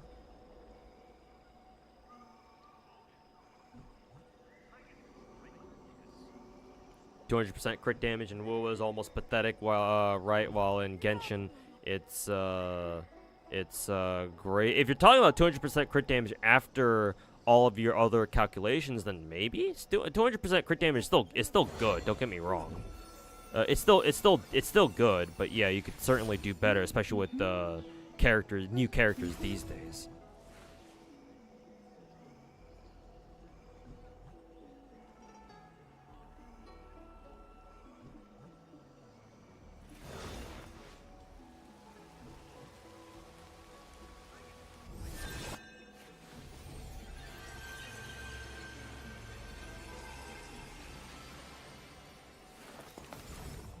Once thought your Jinshi was at being at 194% crit damage was crazy good until you realize in WoW all your characters start at 150. Yeah. It's kind of you have to adjust when you play both Hoyo games and WoW. Because yeah, if you came from Hoyo games, which obviously a lot of people did, it's like yeah, you look at your character's like crit damage line, you're like, oh my god, they have really good crit stats, and you know, just to figure out that, you know, actually. Gotta drive home, BRB. Alright, Finkel. I don't know if I'll still be streaming by the time you get back, because I'll probably end the stream pretty soon, because I gotta go take a fucking nap, because I had a pretty busy morning earlier today. But if I am gone by the time you get back home, I will hopefully see you tomorrow.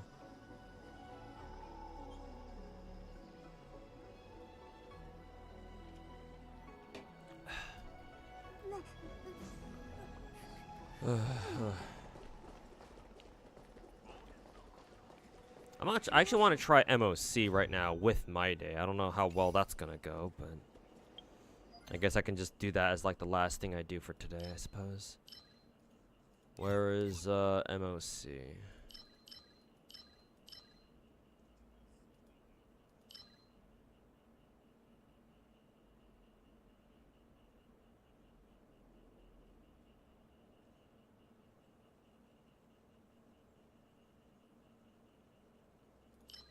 Okay, Forgotten Hall. There we go. Oh boy.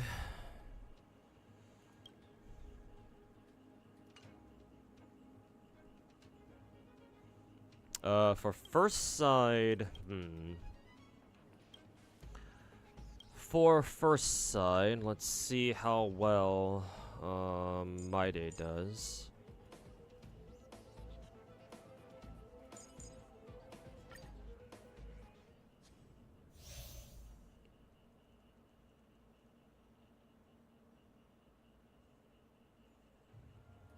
Okay.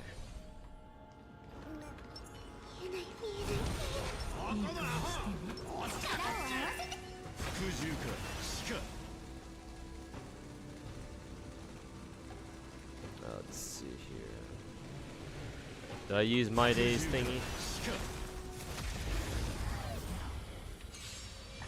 Okay, I'm gonna try playing this manually. See if I can get a hold of this.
ね。これでもう後戻りはできないわ。悪い子は誰かしら。飛べ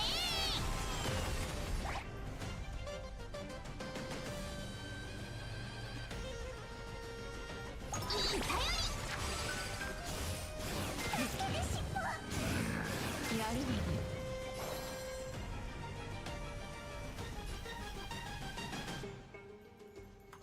しっかりしなさい。燃えろ天剣よ下れ。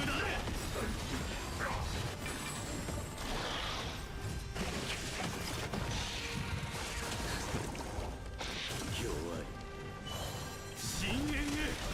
まだ苦しみ足りないよ。いく西風になって出発。何かを得たら何かを捨てるのね。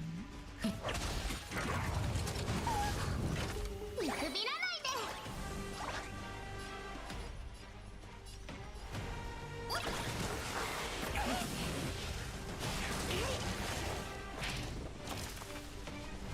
悪者め。今はの魂よ死を受け入れよ。いけ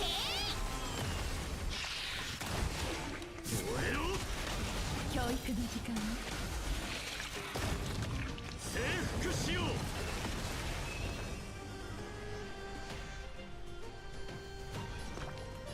みんなを守って大好きよ。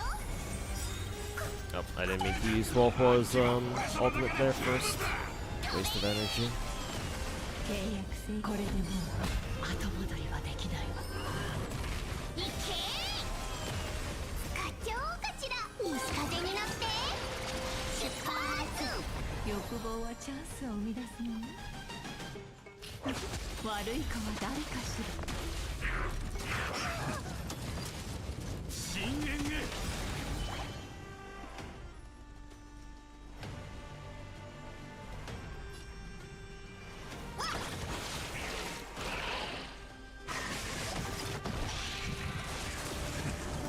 今はの死を受け入れよ。飛べ天剣よ下れ。まだ苦しみ足りないよ。また足手まといに。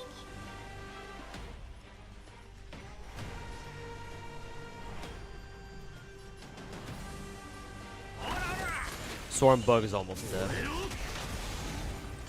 At least, almost broke his first paw. Now we have. いく西風になって出発。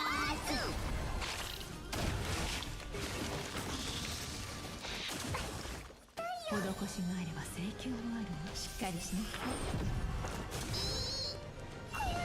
逃げんな。みんなを守って大好きよ。よく見ておいてね。あっちは俺様だけで十分だ。いけ契約制。これでもう後戻りはできないわ。飛べいい頼り。課長西風になって Why does Trippy have so many clones? What's the lore behind that? I think they explain why Trippy is split up into triplets in this current patch's story quest. I haven't gotten there though, so I don't know.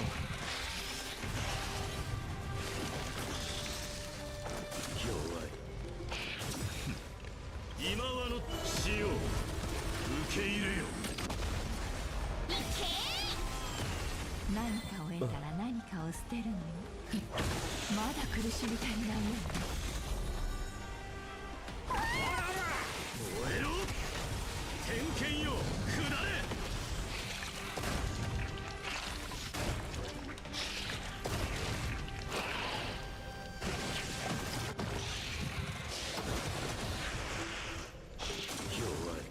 見くびらないで。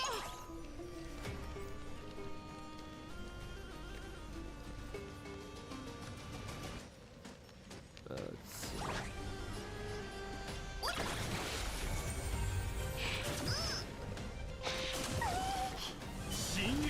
They're basically her dolls, I see. いく西風になって出発。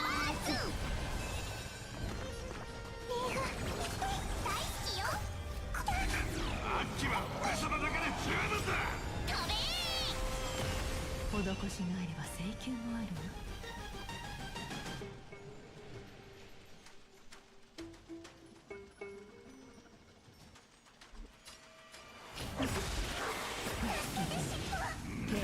これでもう後戻りはできないわ。悪い子は誰かしら。 Okay. That didn't, that wasn't quite as fast as, how I wanted it to be. I think Lady Herta clears that, still much faster. But hey, at least we still have 5 more turns there, so my Aglaya Sunday team can take care of second half just fine.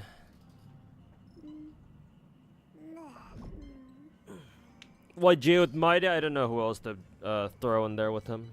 I'm sure he has a better teammate there. Because Jay didn't really feel like she was helping that much, but...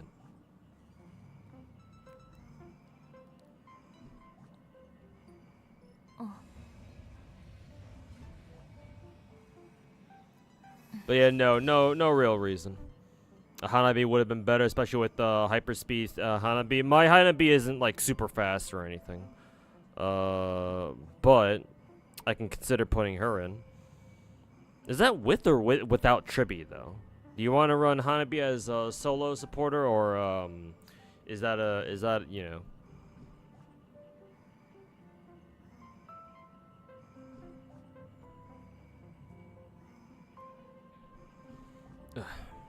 Like hyper carry type shit. You can run both of them? Okay, gotcha. I'll keep that in mind for later then.